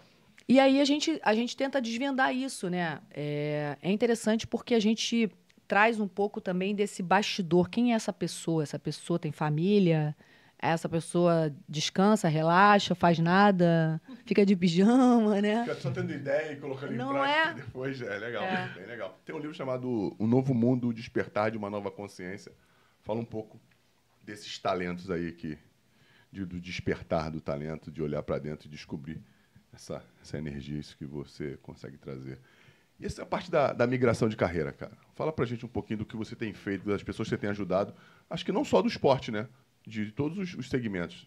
Conta um pouquinho desse trabalho que você faz aí. A mentoria, ela é customizada para o seu objetivo. Então, eu posso ter aqui um CEO de uma empresa que quer falar melhor com seus funcionários, um CEO que quer ter inteligência emocional para administrar uma gestão de crise, por exemplo. Você pode ter um jogador que quer virar comentarista, como eu treinei recentemente agora o Thiago Neves, Ramon Mota, Pedrinho, Felipe Maestro, todos eles eu treinei. Jornalistas como a Fernanda Gentil. Então, você tem esse ambiente do jornalismo, do esporte, e tem esse outro ambiente que o cara pode ser um médico, pode ser... Eu já treinei, gente, uma esposa de um milionário que ela não conseguia agradecer as pessoas no jantar na casa dela. Ela não conseguia falar, olha, Fernando, obrigada aí pela sua presença, é um prazer ter todos vocês aqui da empresa com a gente. Ela não conseguia. Ela não se sentia pertencente ali àquele espaço. Por quê? Porque o marido brilha tanto que ela não tinha a vez dela, não tinha voz, literalmente. Então, é um treinamento de comunicação. Agora eu vou fazer um treinamento gigante numa empresa do BNDES para treinar os diretores, os gestores. Por quê? Porque às vezes você tem problema de comunicação interna. Você não consegue se relacionar bem com o teu superior e nem a tua equipe que está abaixo, os seus colaboradores. Você não consegue se fazer entender. E, às vezes, o cara acha que todo mundo tem a obrigação de adivinhar o que ele está falando. Aí ele fala, faz o que... Aí você, claro...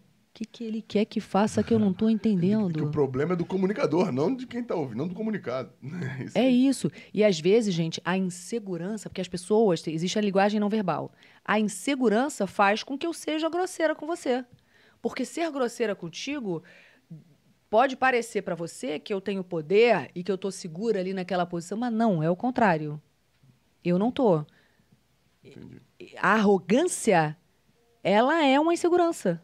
Sim. Ela é um sinal. E aí eu treino os jogadores para eles responderem aquele batalhão de repórteres e você começa a ver o que é linguagem não verbal. Vou te fazer uma pergunta constrangedora, você vai coçar o nariz, você vai coçar a cabeça, você vai fechar o braço assim que você não quer me responder. Você tá me dando sinais de como você é. Mas se eu quiser fazer você chorar, eu vou fazer você chorar porque eu vou buscar lá na tua memória, eu vou estudar para acessar você. Essa leitura que a gente faz do outro, ela é útil para as negociações em qualquer área. Eu vou ver que você não está muito antenado com o que eu estou falando contigo, você não está gostando, você está constrangido, ou então você não está prestando atenção, aquele assunto não te interessa. Repara só, quando você conversa com alguém, faz esse exercício. Como é que o outro está reagindo? Sei lá, se eu vim aqui fazer uma fofoca. Pô, Fernando, tu viu que meme que deu um tal lugar assim? Nananana. Se você não for o cara da fofoca, tu vai falar, que horas é mesmo que começa aí o programa? Vamos começar a gravação? Eu sou desse. Vai mudar de assunto. Você, pô, rapidinho, vou ali fazer vou ali no banheiro, vou atender uma ligação. O cara tá te dando sinais. Então é assim, numa entrevista de emprego, numa negociação que você tá fazendo, numa reunião. Então, é isso que eu ensino. Como você se comunica melhor, seja na área que for, do jeito que for. Aí você tem preparação de político para debate até o menino que quer ser influenciador. Tem de tudo. Foda. Vamos começar depois. Falei isso pra ela. Eu falei dos eventos esportivos que você participou. Dentro desses eventos tiveram momentos maravilhosos. Qual foi o mais emocionante? Você tem isso guardado dentro de você?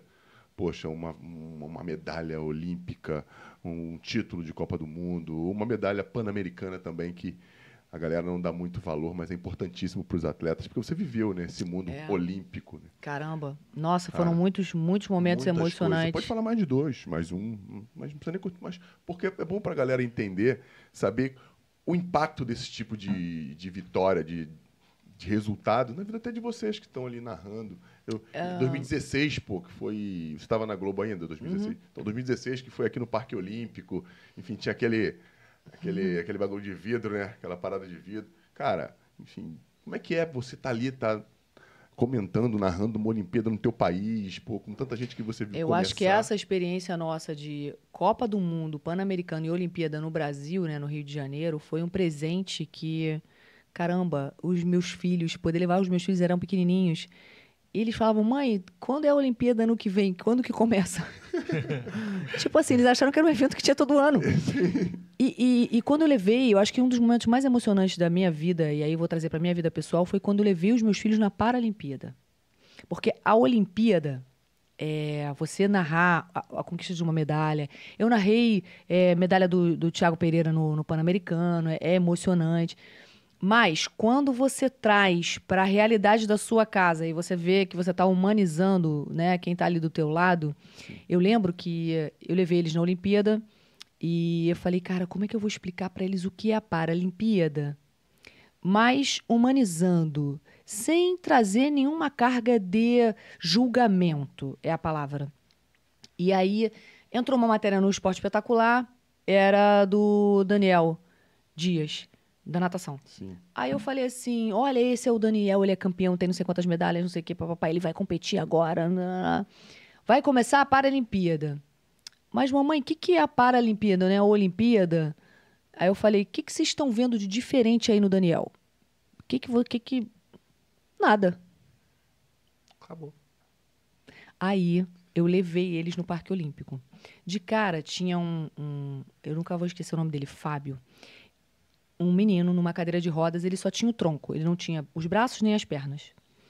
E sabe quando você sente que a pessoa olha pra você assim, tipo, pô, queria tirar uma foto, não sei o quê. Aí ele me cumprimentou, aí eu falei, oi, tudo bem, como vai, qual o seu nome, não sei o quê. E de Belo Horizonte. E aí o Lorenzo, aquilo ali despertou uma curiosidade no meu filho Lorenzo, que olhou e falou, o que acontece aqui, né? Por que esse cara... Ele não perguntou por que ele não tem braço ou perna, ele observou. Porque as crianças, elas são... a gente está vivendo agora o racismo com o Vinícius Júnior, né? As crianças, elas não aprendem o preconceito, o racismo, o machismo. Elas não aprendem, elas não nascem assim. Alguém ensinou. Então, quando meu filho... Eu falei, filho, abraça o Fábio, vamos tirar uma foto com ele. Pro meu filho, pros dois, né? Pro Luca e pro Lourenço, foi uma experiência tão enriquecedora eles entrarem no velódromo e ver um cara pedalar com uma perna só e ganhar a prova. Aí você trabalha o quê com essa criança? Você trabalha as valências, o quanto a gente reclama da vida. Minha mãe sempre falou, o problema de vocês é que vocês não têm problema. E é isso. Olha o quanto esse cara é vencedor. Quanto de valor os moleques absorveram ali. E eles vivenciaram na Olimpíada tudo. Teve um cara que fez um protesto no judô, um cara do Líbano, sei lá, fez um protesto, saiu do tatame e não quis lutar. E a gente encontrou esse menino na rua, saindo do Parque Olímpico. Assim, saindo do parque. E aí eu falei... Aí o Lourenço falou, mãe, esse é o menino que fez o protesto, que a gente viu. Aí eu falei, oi, tudo bem? O que passou na tua cabeça ali, não sei o quê. Então, eu trabalhei tanta coisa com eles no período da Olimpíada e da Paralimpíada. Eles viram tanta coisa. E, claro, com acesso, né? É verdade. Aí, encontraram a sala do judô. Aí, o meu comentarista era o Gustavo Borges. Então, assim, a criança viveu a Olimpíada e a Paralimpíada com acesso aos atletas. E a gente ia tudo. A gente foi todos os dias ao Parque Olímpico, todos os dias. Cada dia assistia uma coisa diferente, um esporte diferente, uma modalidade diferente. E aí, para eles, aquilo ali foi tão rico para a vida deles, para a vida. Então, hoje, quando você vê uma criança praticando algum tipo de bullying, preconceito... Pode buscar que tem um adulto ali atrás que falou. Se não mandou, fez e a criança aprendeu aquilo, por exemplo. Os meus filhos trazem muita questão da diversidade lá para casa. Ah, mamãe, o fulaninho só gosta de boneca, de coisa de menina, de não sei o quê. Falei, olha só, a gente tem que respeitar. Já pensou se todo mundo saísse de amarelo na rua? Não ia ser ruim? Você gosta de amarelo, você também, a rua é amarela. A gente tem que... Muito boa. A gente tem que respeitar. A gente tem... É claro que não dá para dar uma explicação um pouco mais complexa para a criança. Não, foi ótimo. Mas é isso. E hoje eu acho que as escolas, elas precisam falar de tudo. Hoje a gente tem escolas que as crianças que têm, por exemplo, síndrome de Down, autismo, elas estudam na escola dos meus filhos, tem muitas crianças assim. E para eles é uma vivência maravilhosa. Por quê? Porque ele cresce... sabendo que existe uma diferença. Existe uma diferença. Assim como um é alto, outro é negro, outro é branco, outro sei lá, mulher, homem, louro, ruivo. Que além dessas diferenças, existem outras. Isso. É isso. É maneiraço. Foi que maneiro. Que legal que o esporte trouxe uma parada não só pra você, né? Mas pros seus Para filhos, eles, eu acho que para casa toda, para a família, foi uma vivência. E eu levei minha família toda. Levei meus pais, meus sobrinhos, meus irmãos. Cara, a família inteira. Tipo, Disney do esporte. Parava um ônibus Foi lá. a Disney mesmo. Vanessa ri. Foi tipo isso. Foi porque a gente tinha na Globo possibilidade de comprar o ingresso com desconto. E eu ainda tinha credencial, não pagava. Né? Tava trabalhando. Porra, Pô, foi maneiríssimo. incrível. Mas, assim... Poxa, a Globo podia botar todo mundo pra dentro, hein, mano? Já viu a quantidade de funcionários? Não tem Sacanagem. condição. Não, eu acho que o esporte, ele ensina muito além das 4 linhas. E se você puder usar isso como exemplo, olha que situação que a gente está vivendo, né? A gente tem o Daniel Alves na situação que ele está hoje. Os meus filhos tiveram a oportunidade de conhecê-lo e conheceram depois de ver o Daniel jogando na seleção e separando uma briga. Como é aquelas brigas de jogo da seleção? Sim. Sei lá. Na hora que esquenta o jogo, ele separou a briga e esse dia chamou a atenção dos meus filhos. Eles falaram assim, mamãe, olha que legal, ele está separando a briga. Então tem uma foto do Daniel no quarto dos meus filhos. Um jogo que o São Paulo, acho que foi fazer contra o Vasco em São Januário, e eu pedi, ele tirou uma foto fofa, assim, com as crianças. E hoje, essa investigação e tal, tudo que ele está vivenciando, olha o quanto a imagem desse jogador na cabeça dos meus filhos, ele chamou a atenção pelo que ele... Claro, ninguém é culpado até ser condenado. Mas olha que... A confusão na cabecinha do roda moleque, gigante de situações. Verdade. Né? Verdade. E eles perguntaram? Não. Tá acontecendo? Não perguntaram, Porque, a de repente, foto eles tá não- lá. É porque, de repente, A dentro foto do tá lá. universo deles, eles não Tão estão nem aí. Não, sabendo. não. Porque isso aparece muito em noticiário. Não, mas o TikTok Ah, tá. traz Agora você tem muitos influenciadores que falam para as crianças. Isso. Então, Pode ser. às vezes, na narrativa, o cara fala. De vez em quando eles perguntam. O que é abuso sexual? Eles perguntam. Então, eles estão numa idade que eles ainda não sabem ainda, não tiveram educação sexual na escola. Quantos anos? E eles têm 10. 10. Eu estou começando a conversar sobre o assunto. Então, mas eles sabem. Por exemplo, eles me perguntaram, mãe, o filho do Cristiano, porque eu conheci o Cristiano, né, Ronaldo, não tem mãe? Caraca. Quem é a mãe? A mãe dele foi embora? E criança é fogo, né, cara? Criança é mesmo um Como ser é que tu vai maravilhoso. explicar É um isso? ser maravilhoso, criança, né? Não, aí eu expliquei, porque a gente tem uma situação muito parecida perto da gente, que a Tami, esposa do Léo Matos, teve um problema na gestação e ela não podia mais engravidar. E eles moravam, acho que na Grécia, sei lá, não sei qual era o país que eles puderam fazer uma barriga de aluguel. Então, a Ivy, a filhinha, a caçula deles, ela é filha de uma barriga que, no país onde eles estavam, não lembro agora onde, permitia. Então, eles conhecem a Ivy, conhecem o tio Léo e a tia Tami. Então, Já deu pra... eu dei uma explicação mais próxima. Prática, né? Não, pô, inteligente pra caramba. Bem demais, pô. E, Vanessa, a gente tá caminhando pro fim, mas eu queria te fazer uma pergunta legal. O que a Vanessa gosta de fazer? Cara, Essa aí nem ele sabia. eu adoro realmente um pagode, um samba. Tem a ver muito com o meu pai, com a minha criação.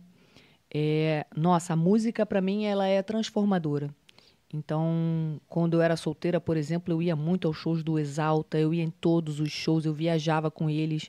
Eu lembro que quando os meus filhos nasceram, eu encontrei o Thiago, ele falou: vem cá, nunca mais tu foi no pagode? Eu falei, querido, pagodinho lá em casa, 3 da manhã, trocando as fraldas. Tipo, minha vida mudou. Não, de 2? Não, Belis, de 2. 14 fraldas por dia.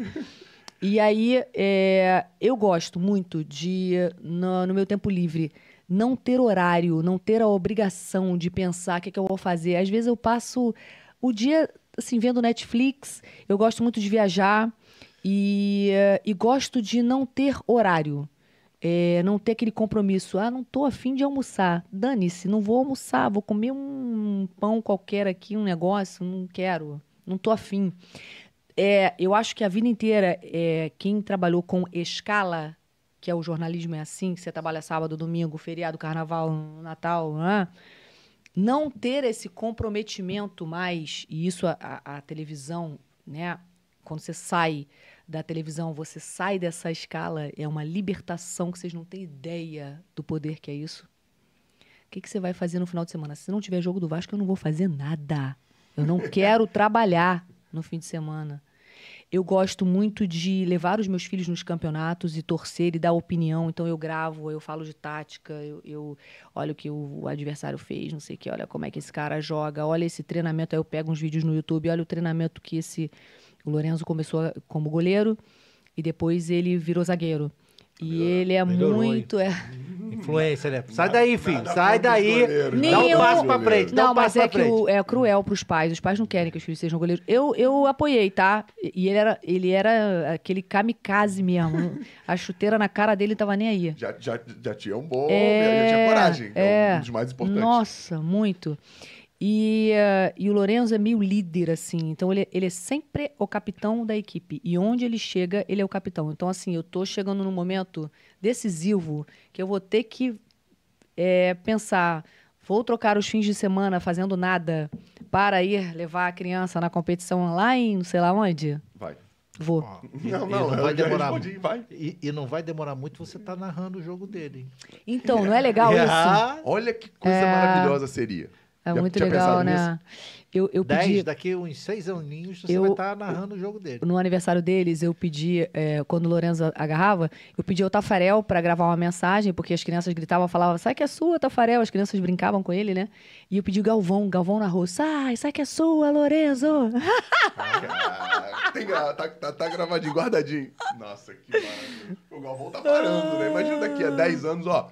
Olha quem narrou. É porque o Galvão, pra ele, é o vô do Cadu, que é o filho do Cacá, Bueno e da Thalita, que é o amigo dele. Então é o vô do... Quando eu encontro o É isso Galvão, aí. eu falo, quem é esse? É o vô do Cadu. Eu falo, Galvão, tem que humanizar, vamos humanizar. Verdade.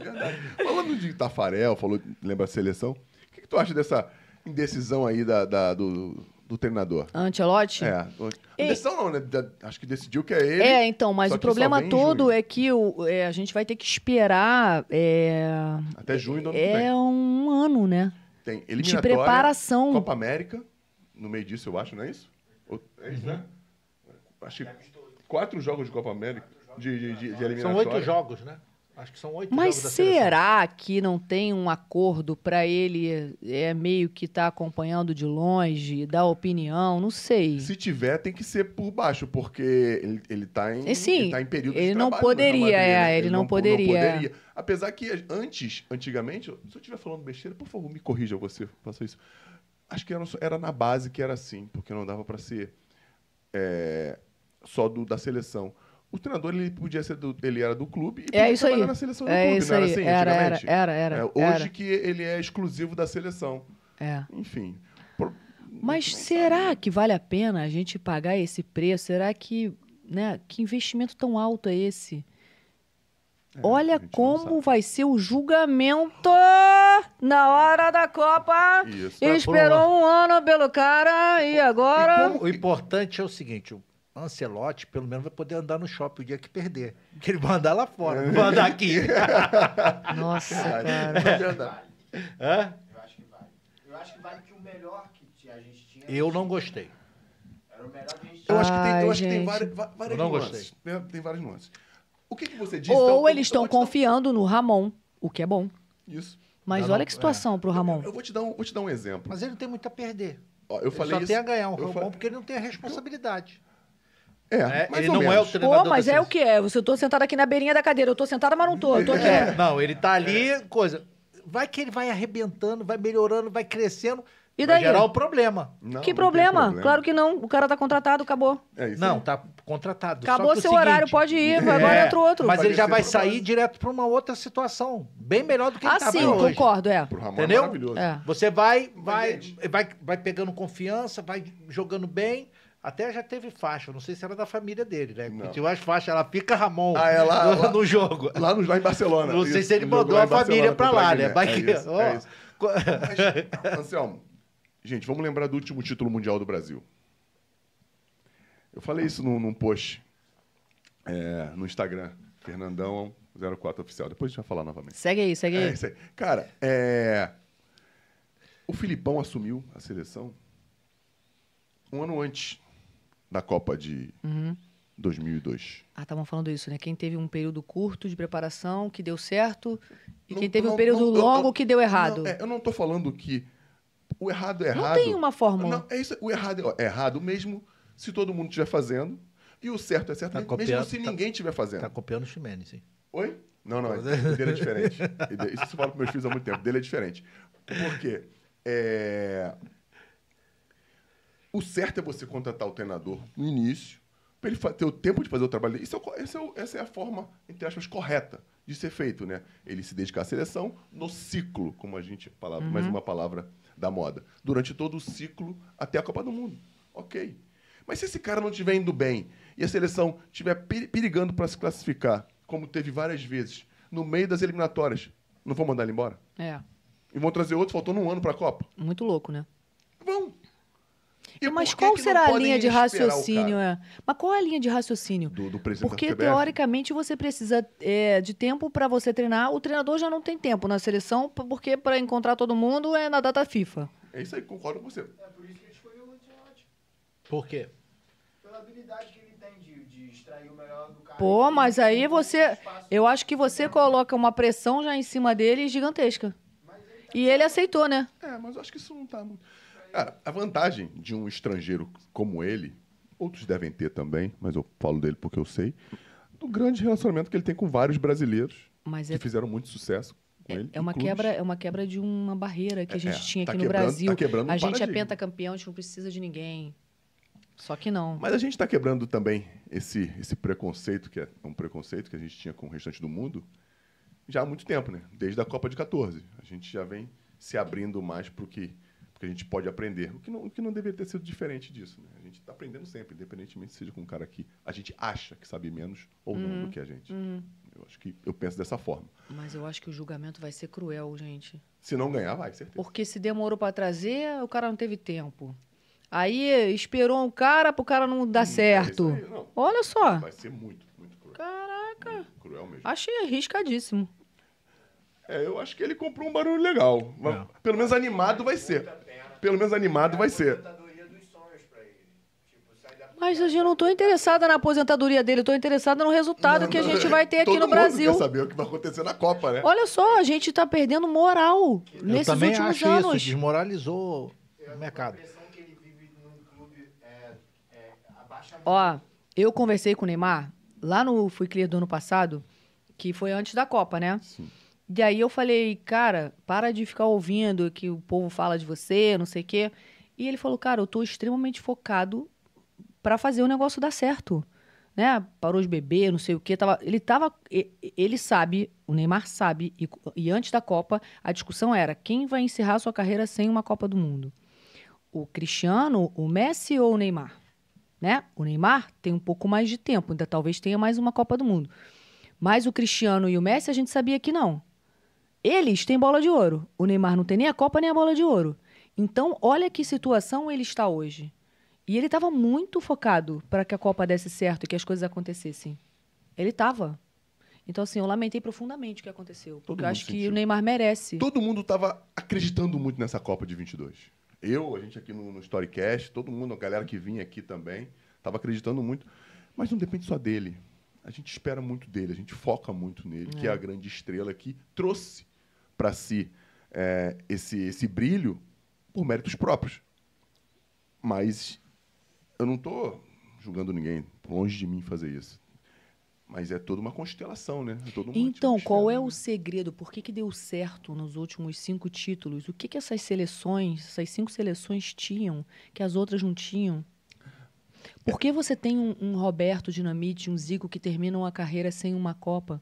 Por que você tem um Cristiano brilhante? Porque né, a seleção dele não ajuda ele. Você depende da atmosfera. E você também tem adversários. O futebol é um esporte muito democrático nessa parte de competição. No futebol é um dos poucos esportes mundiais em que o melhor não tem 100% de chance de vencer. Porque é coletivo, né? Você não joga sozinho. É coletivo. Hoje em dia, com a parte tática, a parte física e a parte mental, você tem muito mais chances de vencer um time que é muito melhor tecnicamente, mas não tem um mental, não é taticamente tão preparado quanto você. Você vai uma vez, faz o gol, se fecha e acabou. Você fisicamente, você consegue diminuir. Eu falo pra galera, futebol resumidamente, matemática e física. Superioridade numérica e ocupação de espaços. Você consegue ocupar um menor espaço com a maior quantidade de jogadores, você tem superioridade ali dentro com a bola. E é isso que tem acontecido. Olha os melhores times do mundo. Por coincidência, têm sido os do Guardiola. Eu digo jogando, não em vitórias. É isso. É estar no menor espaço possível com a maior quantidade de jogadores. E dentro daquele espaço, ou marcar ou estar com a bola. E tem sido assim, só que nem sempre isso dá certo. O Guardiola ficou 8 anos para ganhar a Champions League, que é o que ele mais queria. Para vencer. E acabou vencendo. Se fosse aqui, seria um absurdo. Jogando com 5 zagueiros. Nossa, ele é criticado. Falam tanto da Alemanha de 2014. A Alemanha ganhou do Brasil.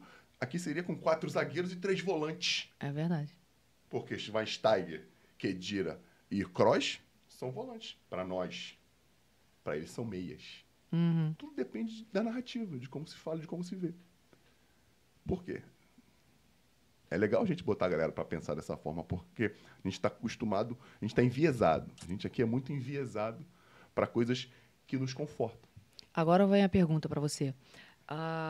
Qual percentual de responsabilidade, aí estou falando de qualquer equipe, tá? Não falando do Brasil, não. Pergunta para o ex-jogador. Qual percentual de responsabilidade de um treinador e como você divide essa responsabilidade entre a equipe? Você tem um elenco bom e o treinador não soube usar as melhores peças na posição certa? Ou você tem um elenco que é ruim? Não Time ou seleção? Não, tô falando do futebol. Porque, desculpa te interromper, porque varia. Eu posso ter um time... Maravilhoso, o cara joga bem no time dele e na seleção não joga nada. Não, eu posso ter um time, chega lá e aquele time tá pronto.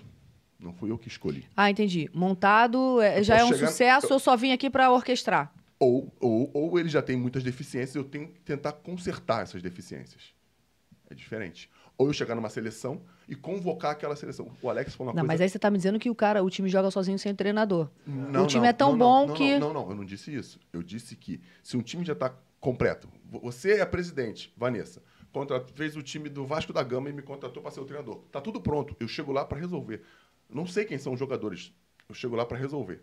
Ou posso saber, não importa. E você quer que eu seja campeão. Não foi eu que escolhi os jogadores. Eu tenho essa desculpa para te dizer. Não foi eu que escolhi. Eu aceitei vir porque eu vim trabalhar, eu tentei fazer, mas não foi eu que escolhi os caras. Mas não foi essa pergunta que eu te fiz. Qual o tamanho da responsabilidade? Qual é a responsabilidade? O quanto por cento é do treinador? Eu acho que é meia-meia. Eu não estou falando se o elenco é bom, ruim, o que é. Tá, qual o percentual? Acho que tem sempre que dividir. Porque uma responsabilidade que é a responsabilidade do comunicador. E o treinador é o comunicador. A gente já trabalha aqui com esporte, com agenciamento de atletas, e uma vez a gente fez uma entrevista com treinadores para levar para Cabo Friense. O Anselmo administrou Cabo Friense durante muitos anos. E aí, ele perguntou o que tem que ser. Na minha opinião, antes de qualquer coisa, o cara tem que ser persuasivo. Não adianta você ser o melhor treinador do mundo. Você acha que quem é ex-jogador tem mais chance? Ex-jogador que eu falo que fala a língua dos jogadores, né? Ou qualquer pessoa que tipo tenha um Renato dom. Gaúcho.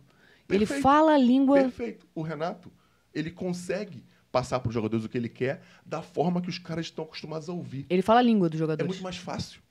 Ele ganha os jogadores porque ele fala a mesma língua. É muito mais fácil. E para isso, você não precisa ser bom treinador. Você não precisa ser bom treinador. Você não precisa saber de tática, de organização, de modelo ofensivo, modelo defensivo. Não precisa. É quase inteligência emocional que ele está trabalhando ali. Ali é ser humano. É. Ele está trabalhando ser humano falando a mesma linguagem. E eu posso ter o quê? Eu posso ser um bom comunicador, posso ser um cara persuasivo pra porra, e o Anselmo sabia pra caramba de tática, é meu auxiliar. O Iberê sabia pra caramba de física, é auxiliar. A Vanessa sabia pra caramba de parte mental, isso é meu auxiliar. Eu tenho a minha equipe formada. Na Europa, as equipes são formadas por 12, ou como está sendo hoje no Brasil agora, já há muito tempo. Por quê? Cada um tem sua função. Se completam, né? São funções que se completam. É uma equipe, né? O Phil Jackson já falou, né? Uma equipe formada de pessoas que umas completam as deficiências das outras. Isso é para a comissão técnica também. Eu acho que tem que ser meio-meio. É ele que processa, é ele que passa. Até para entender se o auxiliar dele está realmente auxiliando ou está... É isso. É porque aí a responsabilidade é dele, porque ele escolhe as pessoas que vão estar com ele. Entendeu? Se o cara não está bem fisicamente, claro que seja por um motivo de trabalho, ele tem que observar aquilo, tem que ver aquilo, ou tem que mudar, não está dando certo, ou você trocar. Isso é responsabilidade dele. Mas o resultado do jogo, na minha opinião, é meio a meio. O jogador tem a responsa dele e o treinador tem a dele. Tem que dividir os dois meio a meio. Não dá para jogar só na conta do cara. Como foi feito durante muitos anos aqui no Brasil e é feito até hoje. Entendeu? Vamos terminar o Storycast, porque você tem que ir embora.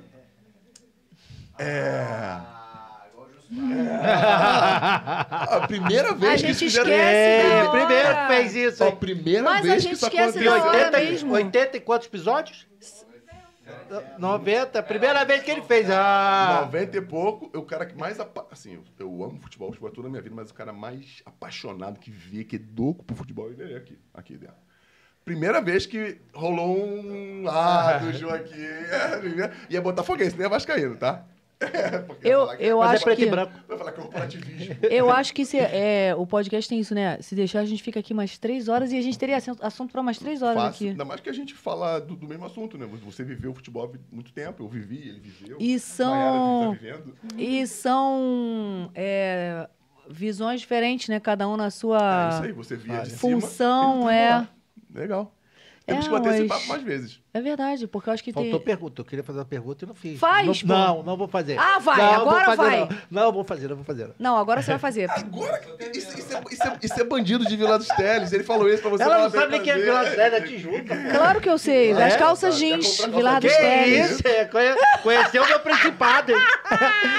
Só por isso também. Vila dos Meu Teles. principado. Você ficou tanto tempo sem usar calça jeans. É isso aí. Vou comprar lá em Vila dos Teles. Não, aí vai, faz uma pergunta, pronto. Vamos lá, a última. Não, Não. a última não, tem 3 Tem deles. 3 pra terminar que você quer Você ver rapidinho. falou, a gente falou tudo como é que você chegou na rádio. Uhum. Mas como é que foi essa coisa pra você ir pra rádio, né? Porque Maravilhoso. você não era sambista, mas era ligado ao samba. Quer dizer, Então, eu, muito novinha, eu já sabia que eu era comunicadora. Eu já sabia, não. Isso. Eu era comunicadora, mas eu não tinha percebido, né?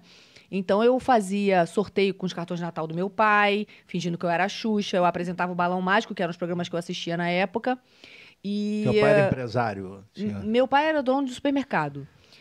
A família toda tinha loja no Saara, família árabe. Meu avô veio da Síria, do Líbano, Mascate, os dois lados da família. Então, a família de comerciante. E eu sabia que vender não era minha praia. Apesar do comunicador, para o cara ser vendedor, ele tem que ser um bom comunicador. Mas eu não tenho esse talento, não. E aí, o meu pai é um cara muito falante. Ele tem um vozeirão e tal. E eu acho que isso nasce. Hoje eu já sei o talento do meu filho Luca, que ele é sempre o protagonista das peças de teatro na escola, eu me vejo nele. O Lorenzo, que ele é um atleta nato, o pensamento dele é de atleta. Então, com 3, 4 anos, os médicos já falam para você, observa seu filho que a personalidade dele já está formada. Ele vai ser aquilo ali. Depois você vai vendo os dons da criança, né? Não vai mudar muita coisa. E realmente... E eu, nessa idade, né, novinha, eu gostava de apresentar, eu era falante. E depois, com os amigos da escola, eu estava na mesma escola que o Marcelo Rodrigues, que é comentarista de futsal do Sport TV. E o Marcelo é um pouco mais velho do que eu, mas a gente saía com a mesma galera. E ele e eu éramos os entrevistadores da festa. Ou ele estava com a câmera e eu entrevistava, ou ao contrário. A gente já fazia isso com 15 anos de idade, nos aniversários. E um belo dia, minha família tinha como é que fala? Um orfanato, e a gente fazia uma festa junina na rua para arrecadar fundos para o orfanato. E nesse dia meu pai falou assim, você tá fazendo comunicação, eu fazia publicidade, a primeira faculdade. Se comunica aí, não sei o quê, fica lá no microfone da festa, não sei o quê. Cara, eu tô fazendo comunicação, mas eu quero ser publicitária, nada a ver com comunicação, não sei o quê. E eu assumi o microfone e, assim, no primeiro minuto veio uma pessoa, falou, você é a fulana da rádio tal, o segundo, você é a Beltrano da rádio tal, o terceiro falou, se não é, toma um cartão, vai fazer um curso de locução, que, cara, tua voz é maravilhosa e você leva jeito pra isso. E aí eu entrei pra fazer um curso de locução com o Bocão, que era o locutor de cabine na TV Globo. Na época, era ao vivo, né? Gillette Atra Plus, sua melhor imagem. Então tinha lá o oferecimento, sabe, do intervalo, eles faziam isso ao vivo. E esse cara era locutor de cabine.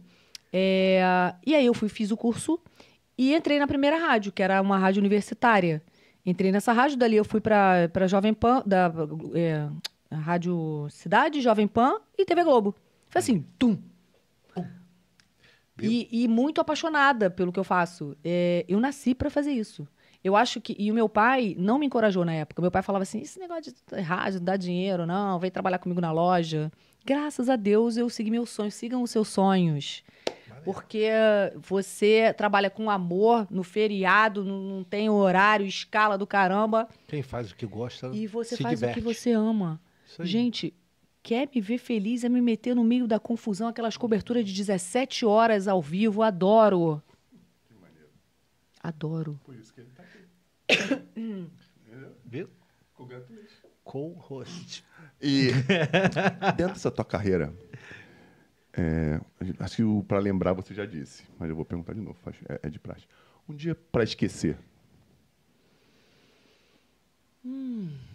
Nossa, que difícil. A gente quer esquecer porque é tudo muito triste, né? É isso. A cena do Sandro do Nascimento colocando a arma na boca da Geisa Firmo Gonçalves, a professora que estava sendo sequestrada ali no ônibus, o marido dela na geradora, que é o caminhão que faz a transmissão para a TV Globo, assistindo isso.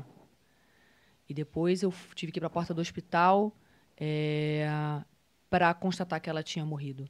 E depois eu fui fazer Faustão na escolinha que ela dava aula lá na Rocinha. Tudo isso aí foi muito difícil. Caraca. Foi a grande cobertura da minha vida, mas não é humano. Não é maneiro Deixou alguma para a coisinha, vida né? pessoal, não é. Depois eles fizeram um filme, era um filme e fizeram um documentário. Eu revivi todas as cenas de novo, Fernando. Eu no cinema, eu ia me contorcendo assim, como se eu estivesse ali, vivendo aquela coisa toda de novo. Foi horrível. Meu Deus. Horrível. Eu tenho que fazer o contrário, né? E o dia pra lembrar? Sempre. Ai, cara, o dia que eu cheguei na casa do Pelé, eu levei 3 meses para conseguir uma entrevista com o Pelé. O que aconteceu? Eu engravidei e eu fiquei uns 9 meses fora do ar, porque eu engravidei de gêmeos, com 40 anos, então era uma gravidez de risco, e faltando uns 2 meses para os meus filhos nascerem, o PC Vasconcelos, que era meu chefe de redação na época, comentarista do Sport TV, falou, eu falei, cara, eu não consigo gravar mais nada, tô com uma barriga imensa, não sei o quê, não dá para gravar um off, não consigo apresentar esse programa. Me deixa aqui na redação. Ele, não, vai para casa. Então, ele me deixou ir para casa com uma licença remunerada 2 meses antes deles nascerem. Eles nasceram, eu tirei 6 de licença, mais 1 de férias, eu fiquei 9 meses fora. E quando eu voltei, eu preparei a Bárbara Coelho, beijo, Babi. Bárbara para ser a minha substituta. Então, a Bárbara se firmou no Tá Na Área, e quando eu voltei, e aí? Eles me propuseram ir para o Sport TV News de novo. Só que eu tinha 2 bebês recém-nascidos, que tinham 7 meses. 2. Eu Só falei, 2. não vai dar. Não posso, não vai rolar. Porque eu ia chegar em casa morta e as crianças iam chorar a noite inteira, porque eu virava à noite. Eu tinha que ter um trabalho mais... E aí veio uma oportunidade que foi essa. Criou-se uma página em branco na minha vida para eu criar. E aí eu criei uma campanha que era a seleção do Capita de 70. Capita, Pelé, Jairzinho, Rivelino, mandando um recado para a geração do Neymar que ia disputar a Olimpíada e não tinha medalha de ouro.